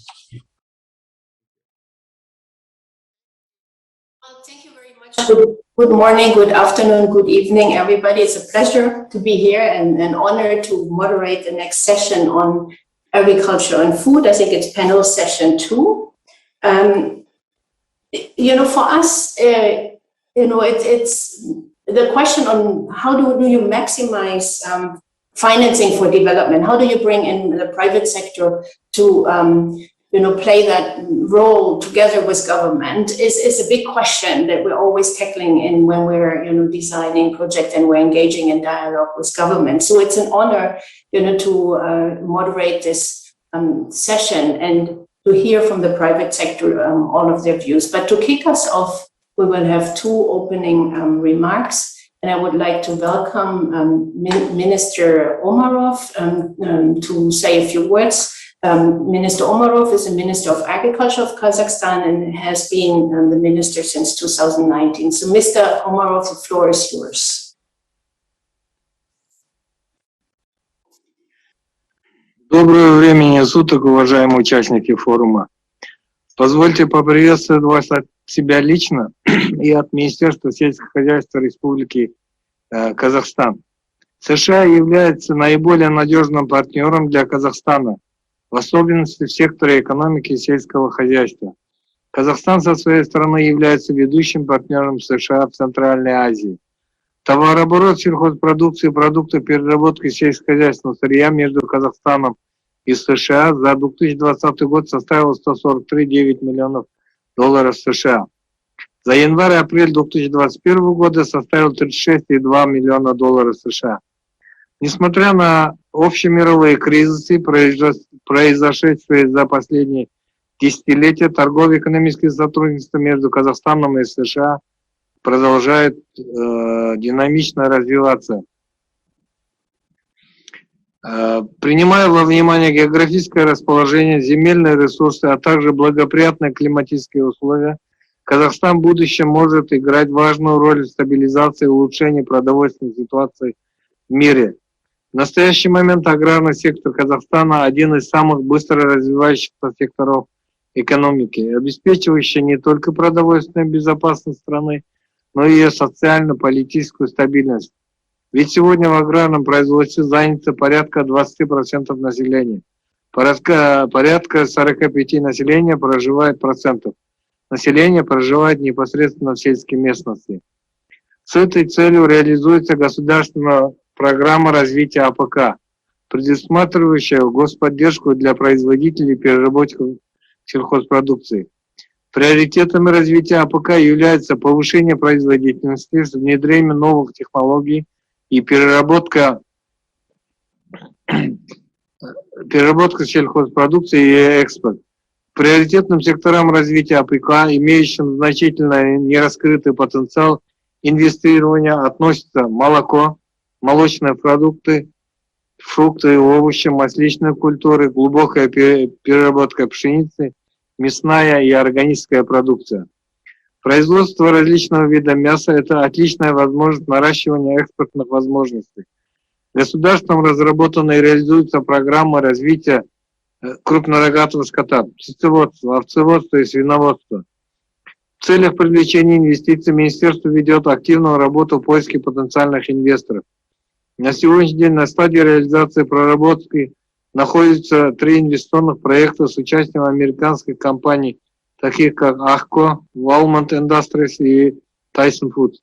С участием американской компании AHCO на стадии реализации находится проект создания рыбоводческого комплекса закрытого типа по выращиванию форели в Акмолинской области. Ввод в эксплуатацию рыбоводческого комплекса запланирован на июнь 2022 года. На сегодняшний день уже проведена работа по проекту создания в Казахстане сети демонстрационных ферм и строительства завода по производству современных систем орошения и управления урожайностью сельскохозяйственной культуры с участием компании Walmart Industries. Реализация этого проекта обеспечит трансфер передовых технологий в области орошения, рационального использования водных ресурсов, обучения фермеров и подготовки кадров.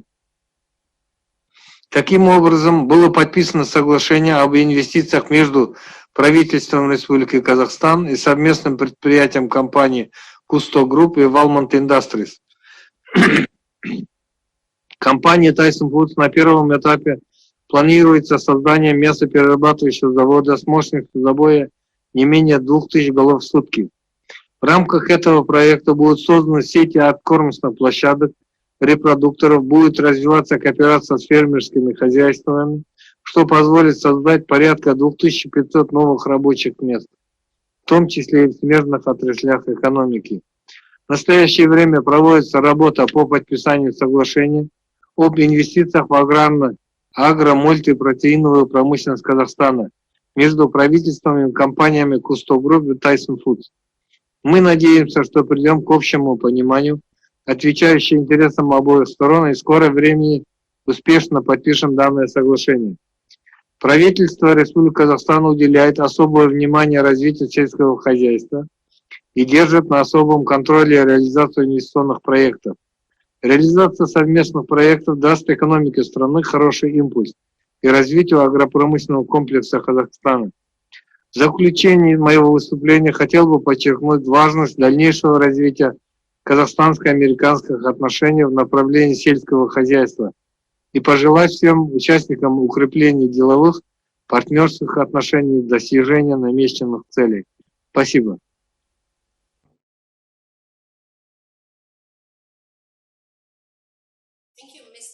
Minister Umarov.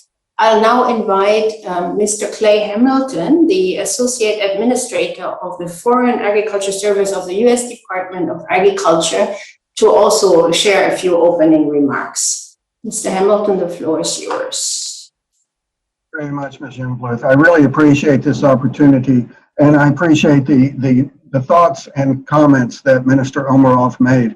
I first visited Kazakhstan about 10 years ago, and I'm very pleased to see the development and the expanse that we've seen in the relationship in agriculture between our two countries. Recently, we opened an office in the Embassy for Agricultural Affairs there, and last month I was able to participate in a spotlight event that was aimed to connect U.S. and Kazakh stakeholders to talk about market opportunities. And we had over 80 companies and various regional trade groups. And I understand that one of the most important things they talked about was the potential for expanding livestock production in Kazakhstan. So we certainly look forward to working through our embassy and through the Chamber of Commerce to see what we can do to help increase their productivity there. I also appreciate all the comments on climate change. As it was remarked earlier, President Biden is very intent on focusing on climate change, and that follows down to agriculture. Farmers are very vulnerable to the impacts of climate change, but they're also uniquely positioned to help provide solutions.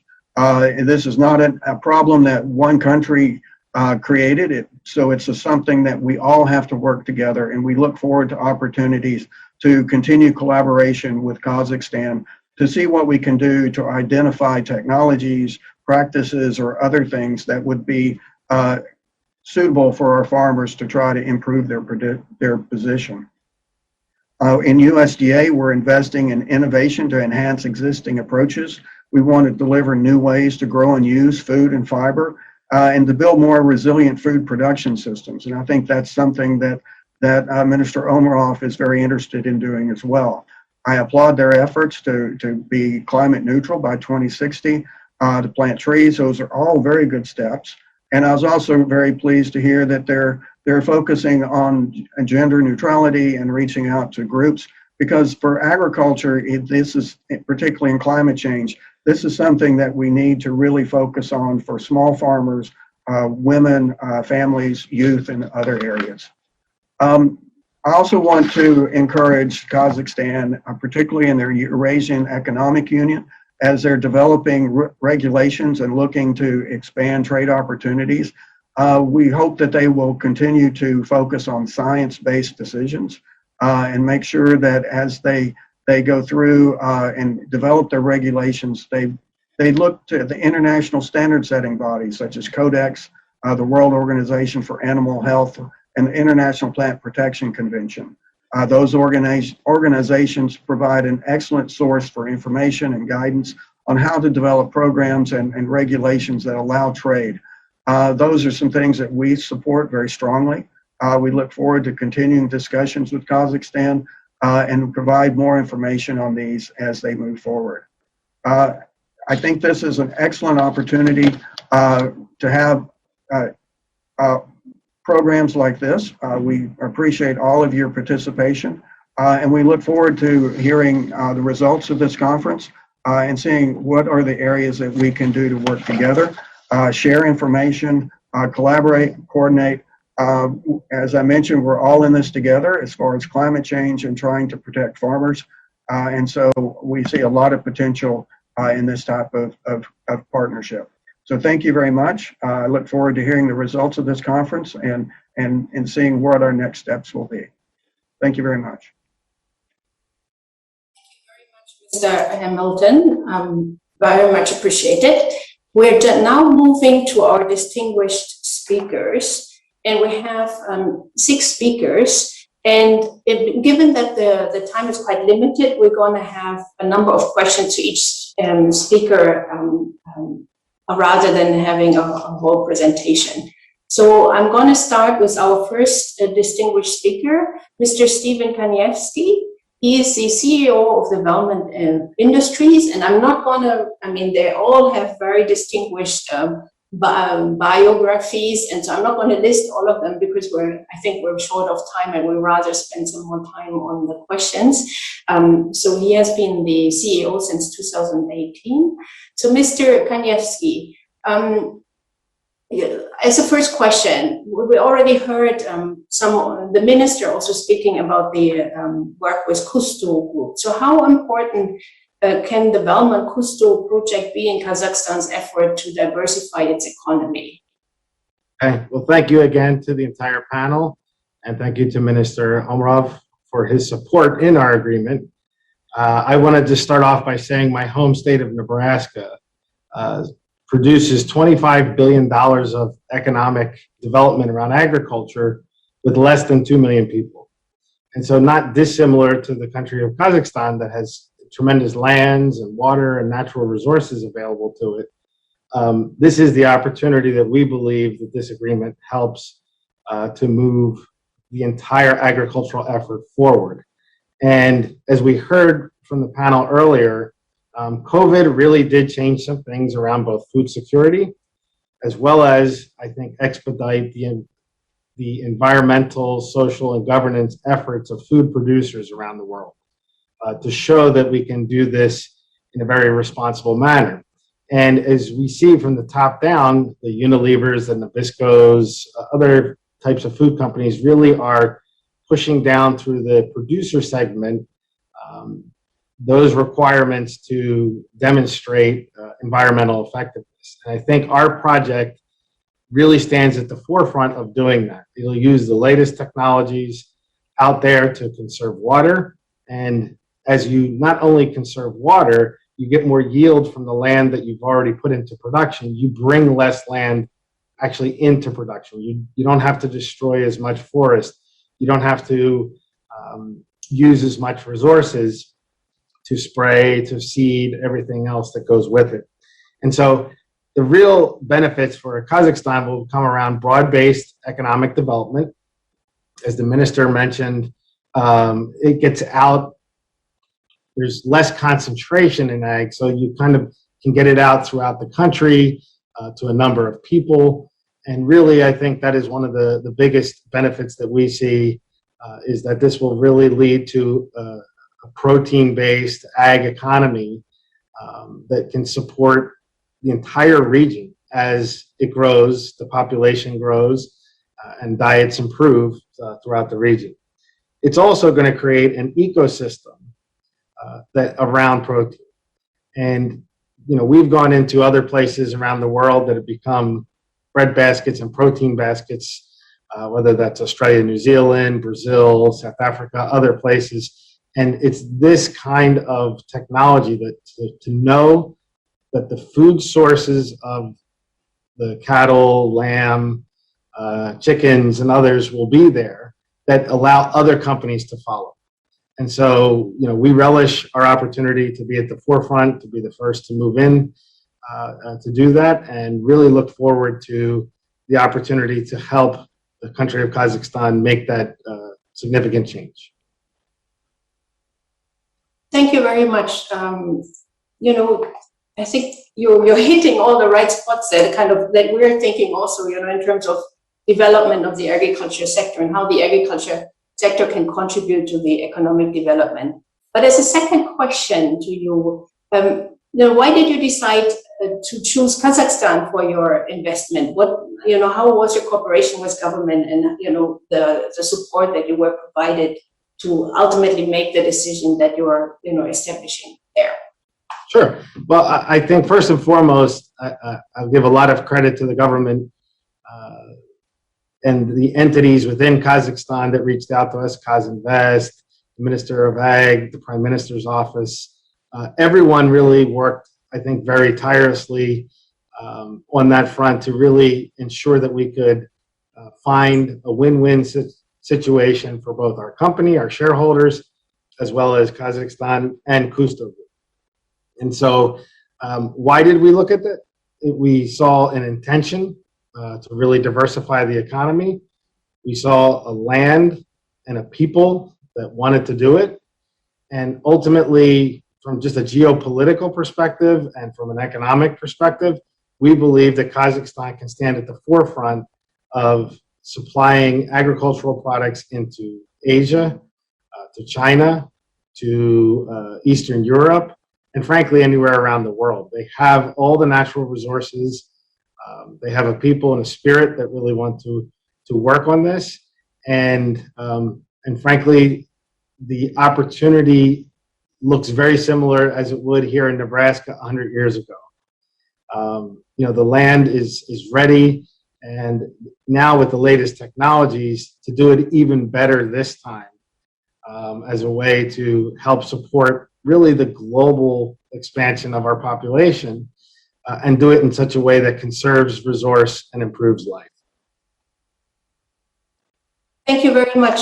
Just as a follow-up, quick question, and we're going to hear from the chairman of the Kusto Group a little bit later. But how important has the local partner Kusto Group been in supporting the entry into the market for you? Yeah, I'll say that it's been absolutely critical for us.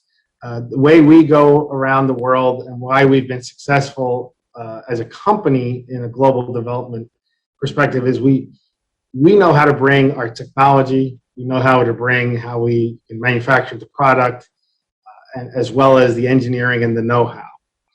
But local partners to us are critical and essential to understand the local economics, the local markets, to bring talent locally. Since we're talking about opening a facility, if we were to do this on our own, we'd have a lot more fits and starts. And Kusto Group has been a great partner for us, both in our interactions with the government, as well as from a business perspective. We share the same vision, the same passion for feeding the world and doing it with less resources. Thank you very much, Stephen. We're going to go to our second speaker, who is Ms. Aigul Juanjabayeva. I hope I didn't mispronounce it too badly. She is the Managing Director of Projects Monitoring Agribusiness of Biterec National Management Holding Company, and she has been in the job since this year, if I read the bio correctly. And before, she has also worked on the KazAgro Joint Stock Corporation Holding. Ms. Aigul, and I'm not going to attempt to pronounce your last name again, can you tell us a little bit more about Biterec Holding and its role in in agriculture development, and also what are your tools and how you're supporting, how is Biterec Holding supporting the agriculture sector in Kazakhstan? Приветствовать всех участников форума. Холдинг Biterec был основан 8 лет назад с целью диверсификации экономики и привлечения инвестиций в Республику Казахстан.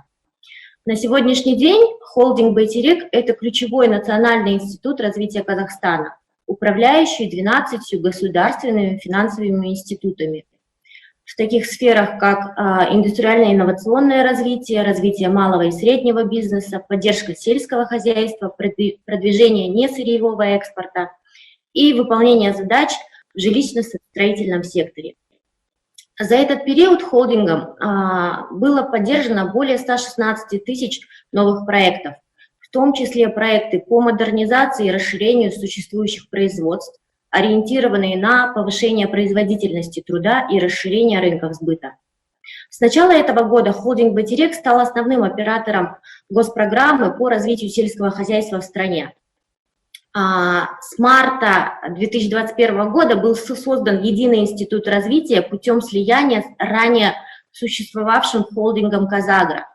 Так, холдинг Biterec взял под свое крыло аграрно-кредитную корпорацию KAZAKH и фонд финансовой поддержки. Мы уже принимаем новую стратегию и разрабатываем дополнительные инструменты для поддержки фермеров.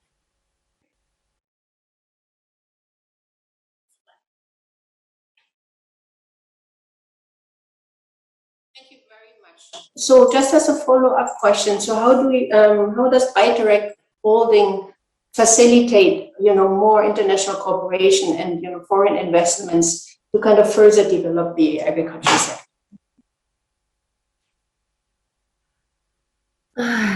Холдинг Байтерек располагает значительной поддержкой от единственного акционера в лице правительства Республики Казахстан. Обладая кредитными рейтингами на уровне суверенного рейтинга Казахстана, будучи основным финансовым институтом развития страны, холдинг Байтерек готов выступить надежным партнером ваших бизнес-инициатив, оказывая обширные меры поддержки, начиная с прединвестиционной стадии и заканчивая проектным финансированием, поддержкой экспорта и инноваций. В настоящее время наши дочерние организации активно сотрудничают с международными финансовыми институтами,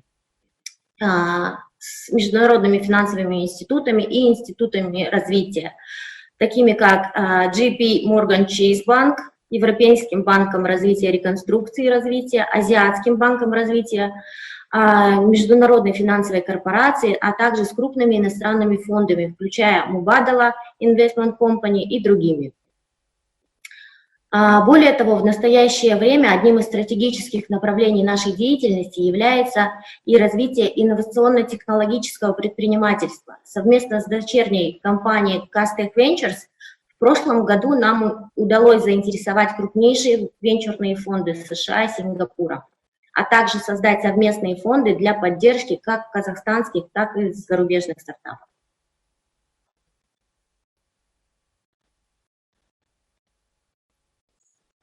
Thank you very much. And let's go to the next speaker. The next speaker is Mr. Chris Langholz. He's a president of the international business on Tyson's Food, and he has joined Tyson's Food in 2019. Chris, if I can ask you the first question. So tell us a little bit more also about how your partnership with Kusto Group came together. As one of the world's leading protein companies, similar to the question to Valman, what is it about Kazakhstan? So why is it, that you decided to pursue this opportunity in Kazakhstan? Thank you for the invitation to be on the panel, and thank you to first of all, Tyson Foods. On behalf of Tyson Foods, thank you to the organizers for this important forum, and also a special thank you to Minister Omarov for his leadership and support. So, good questions about the origin story on this venture and why Kazakhstan. Tyson Foods is on an aggressive international expansion and going into new geographies. We're looking for all of our proteins, how we serve customers all over the world and looking for multiple origins. It just so happened for this venture for Kazakhstan, our network of specialty cattle feeders, we have a supplier named Mr. Bill Price in North Dakota, United States, who we work closely with on, and he introduced us to Jurgen of Kusto. And from there, the vision of putting together a state-of-art U.S. designed beef plant with a supply chain in Kazakhstan began. Why Kazakhstan? The vast amount of natural grasses, resources to graze cattle, along with the business-friendly culture and proximity to some key export markets where some of our important customers are, really kind of kicked this opportunity off. And later we've made several trips into the country, met with government officials and other business leaders. And it's really become apparent that the Kazakhstan government is committed to modernizing its agriculture, and we want to be part of that as Tyson Foods. We think Kazakhstan has the potential to be internationally competitive in the global beef market. And Kusto is, as a JV partner, is an established player in the marketplace, and they have experience in ventures in foreign countries and with foreign players. So that gives us confidence in working with them. And just now is a great opportunity for Tyson, Kusto, and the Kazakhstan government to come together in this time and energy in this fantastic vision. Thank you very much. You already alluded a little bit to it, but so what can you already said a little bit on how it fits into your growth plans, but what are some of the key markets that you're planning to serve from Kazakhstan? And so how do you see the growth of the Kazakh operation happening over the next years? Yeah, it's a good question, and we're very excited for this potential, again, with our customers around the world. So it really, what customers and what markets we'll serve will depend on our quality because of the genetics program and the feeding program that we talk about, the whole ecosystem, and then the reliability of supply, so we can commit to customers. So quality of the animal, the ecosystem, resiliency, and the consistency of supply will determine the markets. We think we can produce for our customers in Asia, in Europe, and in the Middle East coming out of this plant. Today, we sell beef products into more than 50 countries through a global sales network of offices that we have, and we're confident we can find the best markets for this joint venture. Probably the top market's going to be China, proximity, and also large-sized market. And the Chinese consumer is rapidly upgrading to premium beef cuts, and Tyson has a very big beef presence already in China, and we know the Chinese consumer really well. We serve all the proteins to her. And so I say the second market is probably the Middle East. There'll be good halal credentials coming out of this operation, and the premium quality that we expect can attract the right kind of customers in the Middle East. Overall, this joint venture is an unlock for the broader global options of supply for Tyson. It fits nicely into our global network. We could see this venture migrate into other proteins depending on the success of the beef project, because Kazakhstan has a lot of natural competitive advantages that the other panelists have talked about for basic agriculture. Yes, so just as a follow-up, and you alluded to it already a little bit also, so how does this strategic partnership that you're having with Kazakhstan, strengthen Tyson as a whole, but also including your U.S. operation? Yeah, well, we see this as a win-win-win all the way around, especially for our international customers.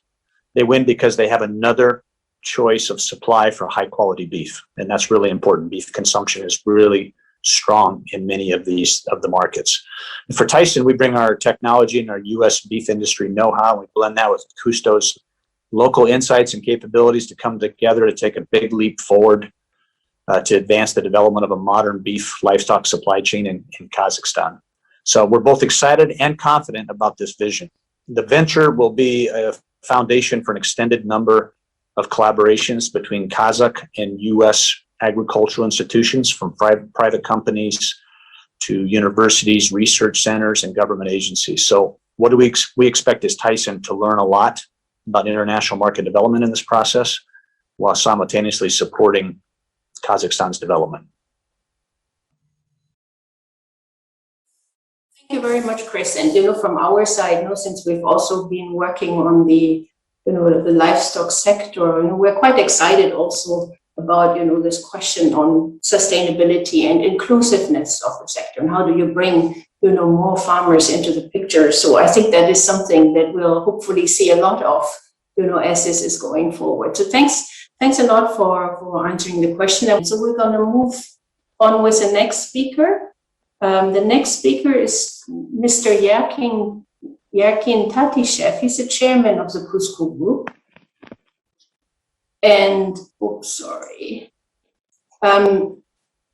and so I'm going to move right away to the question. So how realistic is it for Kazakhstan to, we just heard, from Tyson's, that they're expecting Kazakhstan to be competitive at the global market for red meat. So how realistic do you think it is for Kazakhstan to be in the top 10 countries in the next 10 to 15 years for red meat? Good evening, good day, and good morning, for everybody, dear friends. Very happy that you're having me. And really, if you're talking about agriculture, and I think that Steve and Chris told a lot, about this future strategy and minister, and we have great government support from different institutions, from ministry, from prime minister, from president. But of course, for us, it's a paramount. We are a country of 200 million hectares land. What is it? Just to compare, US, it's 260 million for agriculture. It means we are close. We can have GDP from agriculture bigger than we have current one. Which is it, like almost 200 billion? We can do much more just from agriculture. And in the world, what is going this post-pandemic with food, with idea, with green energy, with low carbon, with all of this, you know, like a post, let's call it post-oil. For us, I think this is something which is like a crucial and very important and highly impactful. And it's on social level too, because of, you know, 10 million people still living in rural areas, still need prosperity, still need good schools, roads, you know, good jobs, good salaries, good companies working with them. We want to bring to our supply chain for the first up to 100,000 small farmers who will have, you know, like now sustainable revenue, can teach their children. This is very important for us to do that. And it's important economically, socially, and of course for future generations, you know, come to have some strong incomes, you know, in a great area. And by the way, it's a very tasty meat. On the latest Dubai Expo, Food Dubai Expo, we were #1 and beat every customer who brings their meat. It was a blind tasting from best chefs of Dubai restaurants, which is quite big, and they put us 9 to 10 points. Just the way closer competitor was 5 out of 10. You understand, we are very tasty, but we can do it on scale. We can do it, I think, on very green level, with respect to society, to nature, with respect to the newest technologies. And of course, it's a huge way. It's not easy job. It's not easy, but nothing good is easy. And that's why we need great partners like Valmont Industries, like Tyson Food, and of course we are waiting from other great American companies with great leadership. They are personally very great men to have friendship, but then they have great history of doing it on a big scale, doing it effectively, doing it with respect to nature. I think this is what's I think bringing now big hope to the country, big hope to myself. And of course, it's a long way to go, but we started. And by the way, Valmont and Tyson idea, this is idea of Agri. It was a trigger to special economical law, what was signed by President in January. And the Valmont Industries Cousteau deal with government was first under this agreement, hopefully many will come ahead, many hundreds and thousands of deals. But we are already in history. We are the first under the new agreement, and who was working very detailedly with the government, explaining why it's so important, why it's the rules of game, why it's rules. It's not about only taxation. It's all about all these details of understanding future and unpredictability, and we are doing great job for the long years ahead. That's why everything should be done solidly from foundation, from basement idea, and that is it. I think great journey so far, and we strongly believe that a lot of other, after the deal of Valmont Industries, after Tyson, after many other companies, APCO, and some, they will start to come in machinery, in chemical business, it's a lot about agriculture. It's a huge supply chain, and this is, we can feed the world. The Kazakhstan can be part of on this map as a strong supplier, sustainable supplier, respectable supplier of quality food to the world, which is very important, it's for us. And I think it's economical prosperity what will bring to the people, to the government, to everybody. This is another joy what we'll enjoy in future.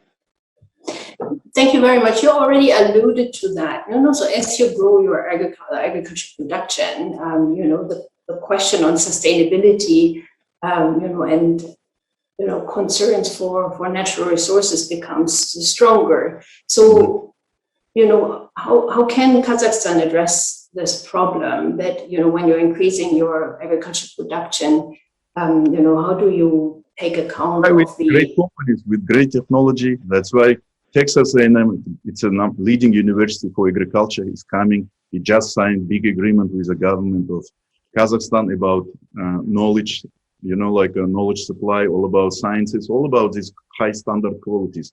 That's why we need best of, they're not best of guys as a persons. We need best of companies as a companies with a huge, good leadership teams.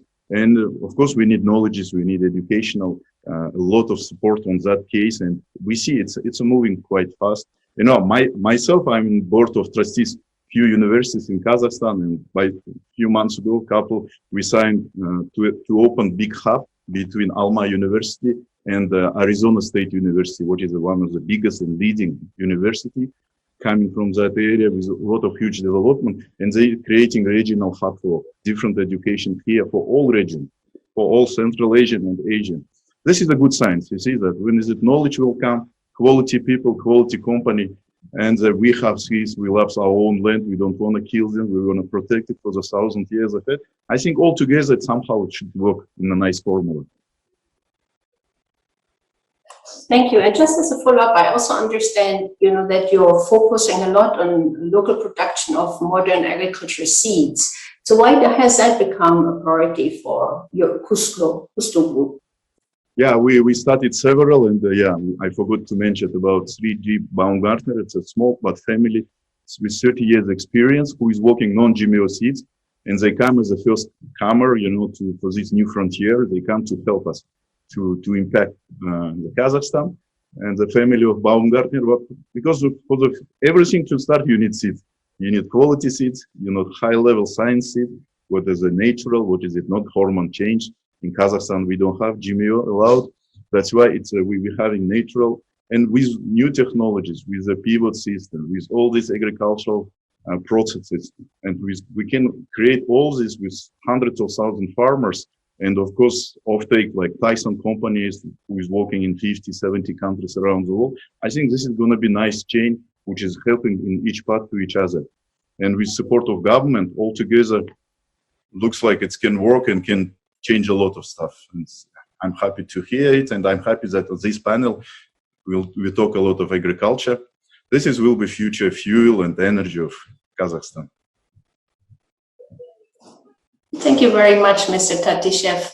So let's move, we're going to move to our next speaker, who is Mr. Mikhail Bazanov. And Mr. Bazanov is the general manager of Mars Wrigley for Central Eurasia, Belarus, and Turkey.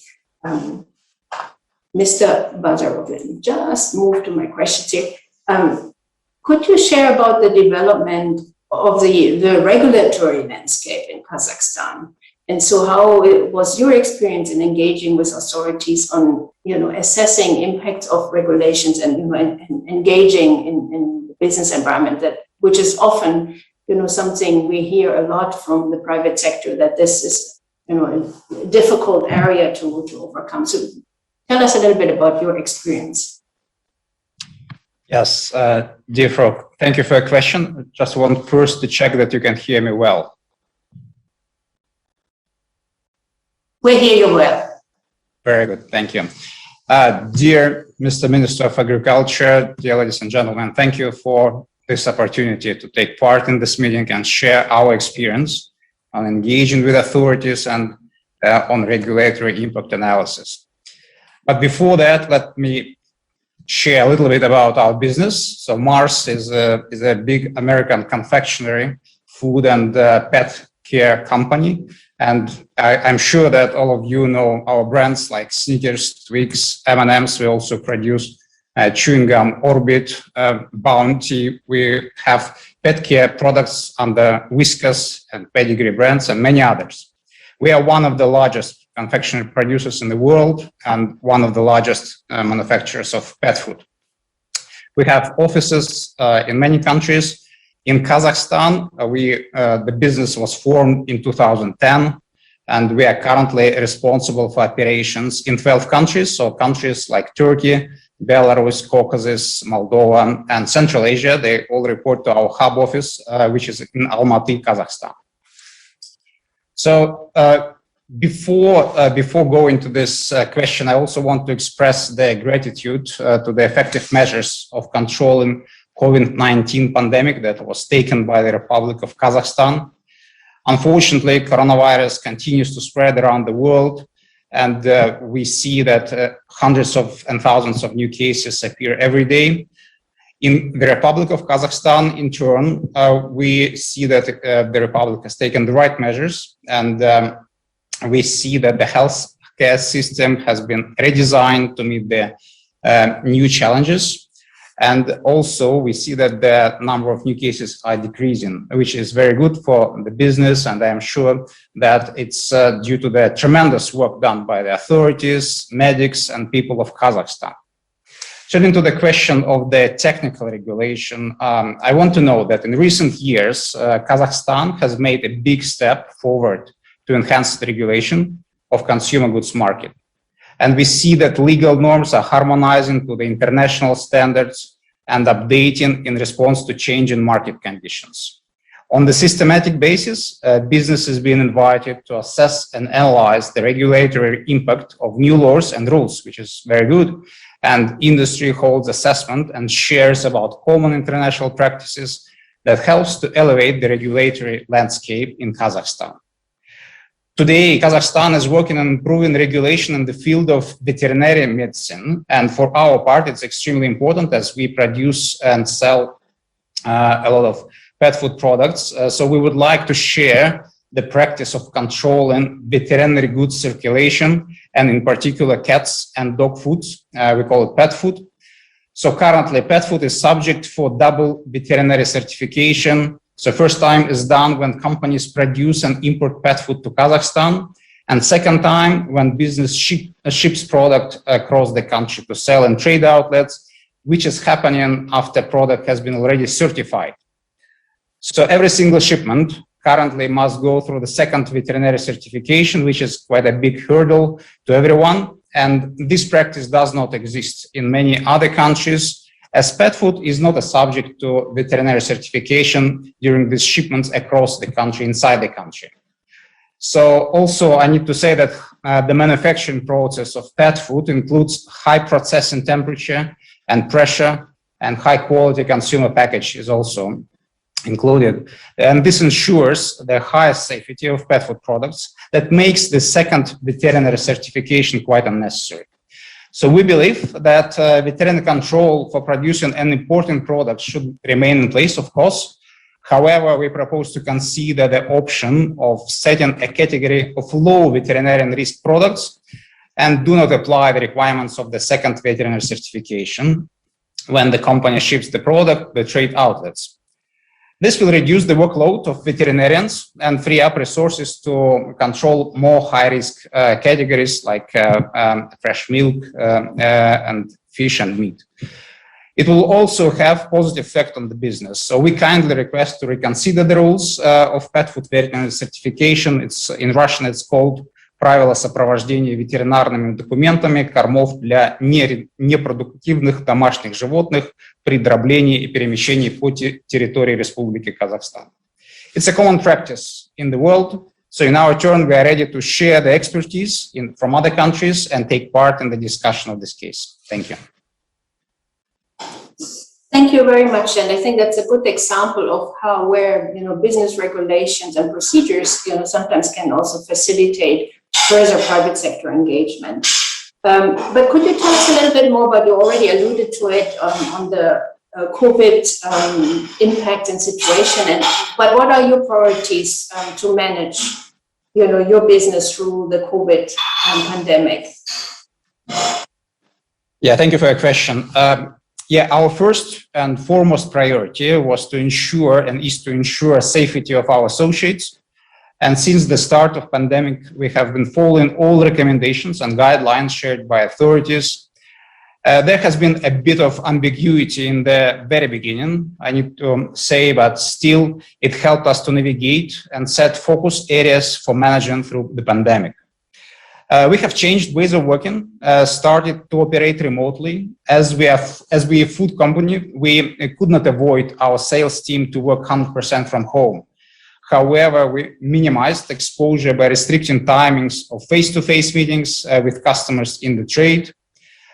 We also presented our teams with all necessary protective equipment like masks, gloves, sanitizers, etc. And every second month, every associate gets a pack of this equipment. But also we developed and deployed contingency plan that enables us to ensure smooth shipments and distribution of our products. We have closely worked with our distributors to ensure that all members of our value chain follow the strictest safety guidelines and rules. Also, additionally, we have connected with our partners in Red Crescent to identify which social groups required immediate support. So together with the Red Crescent, we have engaged with medics, with volunteers, with people in need, and provided support for more than $100,000 during this pandemic. Also, as we are the pet food company, we are working with pet shelters in Kazakhstan, and we knew that from the very start of the pandemic, they had little chance to assemble additional donations and attract volunteers due to established safety restrictions. So to support them during this period, we have provided them with free samples of pet food products.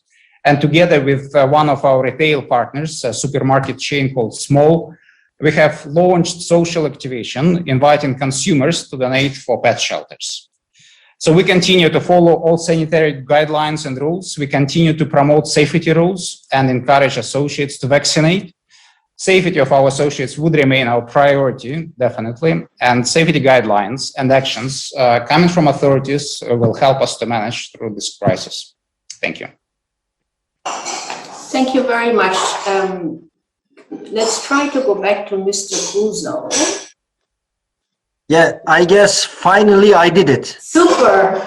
Yes, we can hear you very clearly. So, the first question to you was, so you've been, operating there for almost 30 years in the country. So one of the first international investors that came to Kazakhstan. So where do you see further opportunities and possible risks for your business and the industry in Kazakhstan? And I think I'm probably beyond that. Thank you very much, Ms. Youngblood, and apologies again for the inconvenience. Dear Minister Omarov, esteemed guests, dignitaries, colleagues, it's my pleasure to greet you all on behalf of Coca-Cola Kazakhstan. We all very much appreciate and welcome the U.S. Kazakhstan Trade Forum, which helps promote bilateral trade and investment prospects. And I believe this forum will generate new ideas, recommendations, and perspectives, how we can all contribute to the future acceleration of the economic growth and especially strengthening the investment image of Kazakhstan. We as Coca-Cola have been operating in Kazakhstan since 1994 and creating directly and indirectly over 7,000 jobs in the country, and our total investment has exceeded $500 million so far. Our investments include 2 greenfield plants, one in Almaty and the other one is in Nur-Sultan, with a total of 14 production lines. As one of the largest taxpayers in non-oil sector, Coca-Cola in Kazakhstan has paid over $300 million to the state budget in the form of taxes and other mandatory payments over the past few years. And being a responsible corporate citizen, we support social and environmental projects in the country. We have contributed nearly $500,000 only to COVID-19 relief assistance projects in the last 1.5 years. And often multinational companies like Coca-Cola are usually positive indicators about the investment and business climate in the countries that we operate. And when such multinational companies feel comfortable in a country, that sends a strong signal to future potential investors. We will continue to be bullish about the long-term business prospects in Kazakhstan, of course. The favorable business environment created in Kazakhstan has allowed us to create a sustainable business model and become one of the largest members of the country's business community. And despite economic challenges during pandemic, we've just launched even a new production line very soon in our plant in Nur-Sultan, which will allow us to create new workplaces and grow our economic impact. Unfortunately, as we all know, the pandemic caused serious disruptions and challenges for the businesses in many countries.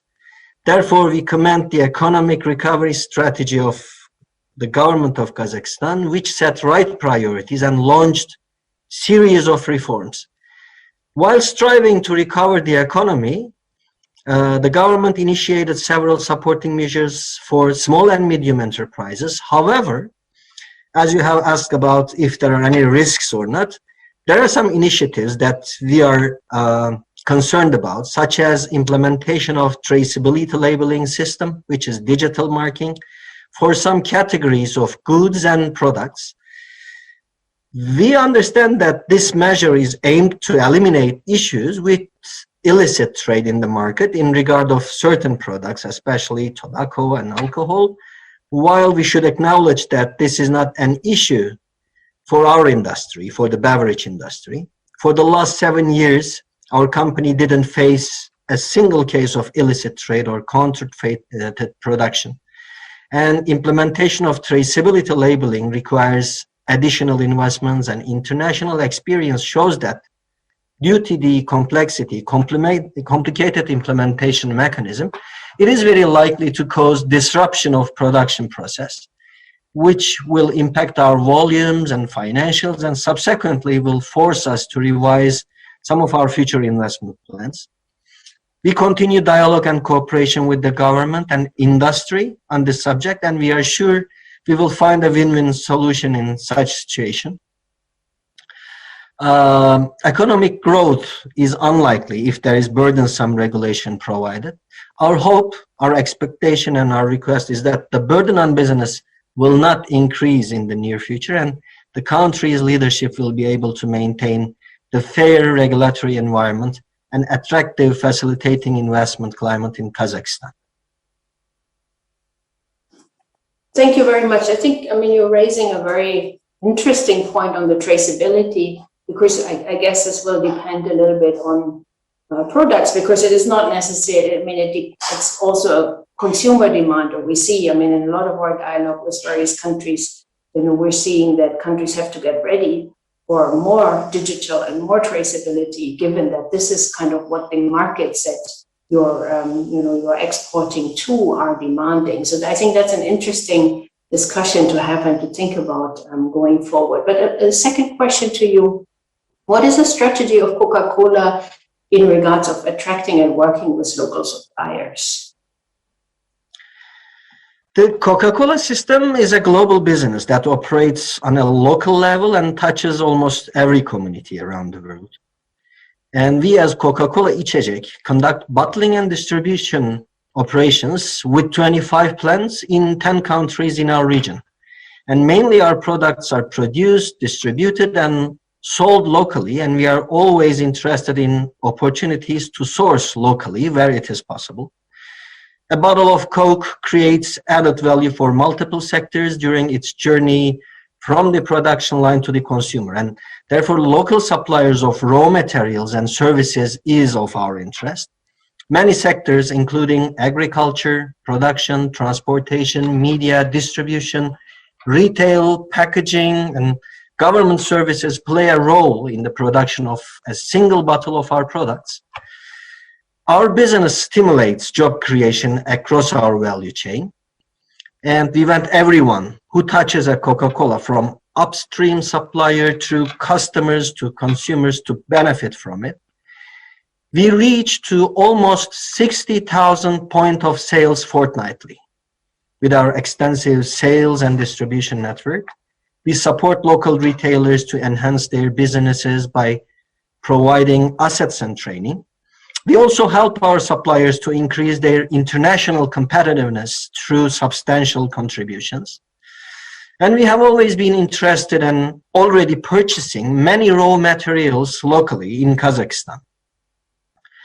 If to look at supplying some more raw materials locally, we can say that from the very beginning of our operation in the country, we have been interested in purchasing sugar locally. On a constant basis, we keep monitoring the situation with local producers, as well as actively participate in the process of attracting investors into this sector. Just recently, together with the Ministry of Agriculture and Atamekan, we had set a number of meetings with existing sugar producers and new ventures to discuss their capacities and our demands. Partnering with local producers, of course, is mutually beneficial, as beverages industry is one of the biggest buyers of sugar in the country. And moreover, if producers will satisfy quality, especially quality, volume, and price requirements, there is a high potential for the export to regional countries such as Azerbaijan, Kyrgyzstan, Tajikistan, Uzbekistan, and Turkmenistan, where our plants are operating as well. And we believe it should be a strategic priority for government of Kazakhstan to help improve the capacity of local sugar producers so that they can satisfy the quality, quantity, and cost-effective needs of companies like Coca-Cola in the region. During this discussion, we also raised issues or obstacles that we face from both sides, and one of them became to be a possible excise tax on sugar-sweetened beverages, which is quite new, which is under discussion nowadays.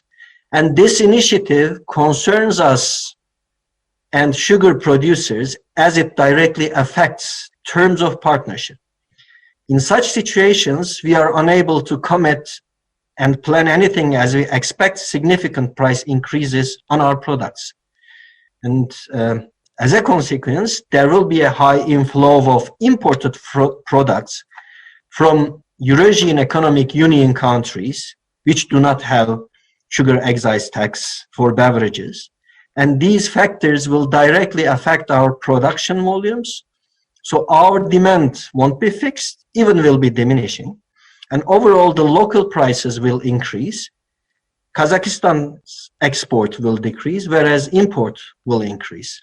For instance, Russia is the biggest sugar supplier in EU, Eurasian Economic Union countries, and doesn't apply excise tax on sugar-sweetened beverages in their country.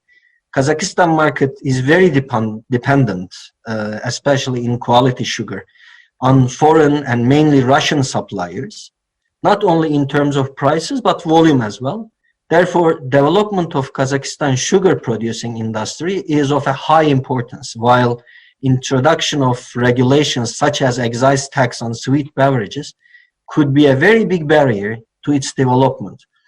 The soft drink market is a growth market, and placing an excise tax on sweet beverages and increasing consumer prices will effectively limit the growth in the near term and will, with no doubt, actively discourage investment and employment in the future.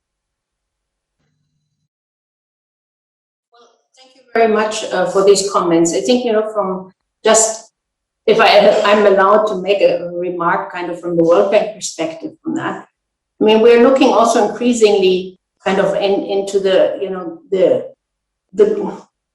greening, the sustainable and, a healthy economy. So how do you kind of do achieve development, but with a healthy planet, healthy economy and healthy people?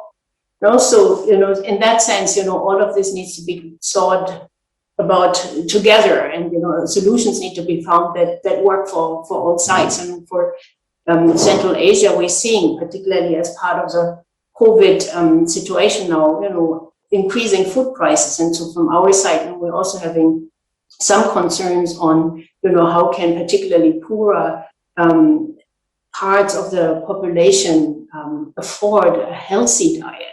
Right. So in that sense, I think, we're not going to start a discussion on sugar taxation, but, I think, each country has to look at it holistically and see how the development can work in that bigger picture. So that's what we're at least trying to, discuss with our, counterparts, governments in all of the countries, as we're coming from all sides in that. So thank you very much. For all, presenters and speakers, and, for answering all of the questions. That really ends our session on agriculture and food.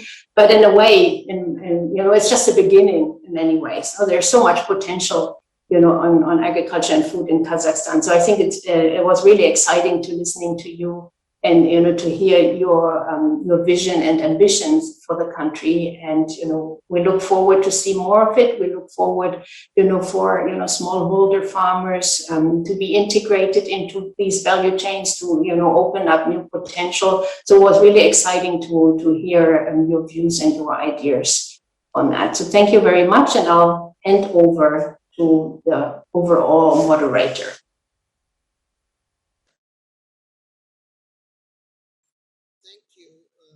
very much for that very informative session, which we truly appreciate on a really important sector that Kazakhstan, with partnerships with American companies, global companies, can really do a tremendous amount on. So we thank each of the speakers, thank the World Bank for its role, and we will now move on, I believe, to the MOU signing ceremony.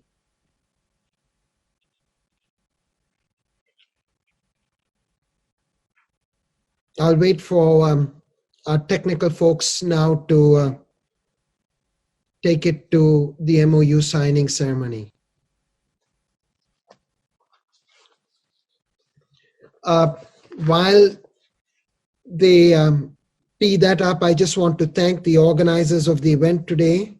The Kazakhstan Business Council is proud to co-host this important celebration of 30 years together with Kazakh Invest and the Kazakhstan Embassy in Washington. Today, we will be signing a memorandum of understanding with the National Chamber of Entrepreneurs of the Republic of Kazakhstan. I welcome Atamkin's Deputy Chairman, Mr. Nariman Abilishekov, who will co-sign the agreement with me. So I think at this point, I just want to ensure that, yes, we do have, and I'm delighted to meet you, Nariman, and we definitely look forward to the collaboration between our organizations, the U.S. Chamber of Commerce and the Kazakhstan Chamber. The U.S. Chamber of Commerce's work throughout the world is in support of free enterprise, and that can be expanded today with this MOU with the National Chamber of Entrepreneurs of Kazakhstan, the Atamkin, that you are the deputy for. Together, we will explore trade and investment opportunities and support necessary business climate reforms for the US and Kazakhstan private sectors. We know that our countries are stronger when we work together and when we come from a place of understanding and cooperation. I want to thank also the support for the forum as an Eagle sponsor. We also have a common ally in our friendship with TOB and its president, Rafat Bey, who I understand joined part of the forum today. So we very much value our intended collaboration with you. And with that, I would like to welcome Atamkin's Deputy Chairman, Mr. Nariman Abilishekov, to say a few words of remarks before we sign the MOU.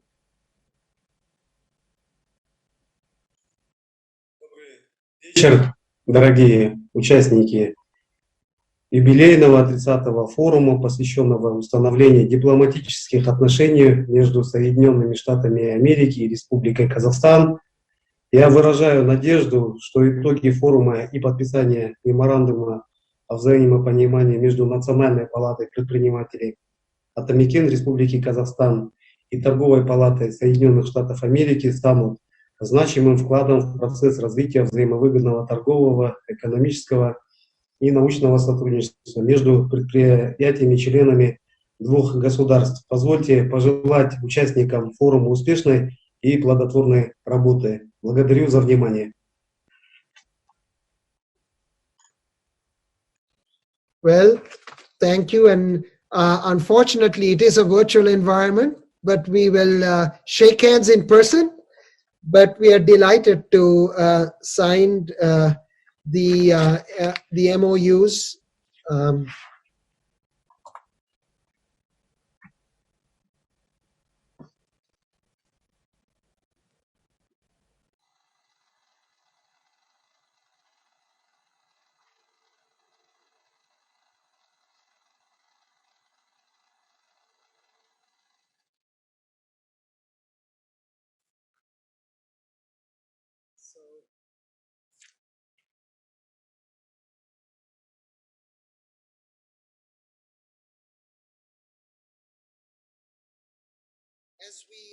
Continue to celebrate the 30th year of U.S. Kazakhstan relations during this forum.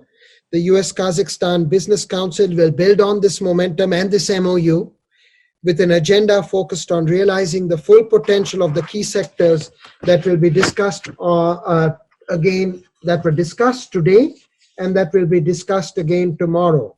I want to thank Kazakhstan's Deputy Prime Minister and Minister of Foreign Affairs, the CEO of Chevron, and the CEO of the U.S. Chamber, His Excellency, the Ambassador of Kazakhstan to the United States, the ministers, government officials, business executives, our sponsors, again, Coca-Cola and MasterCard, for all of the panelists, the World Bank and others, for all of their support.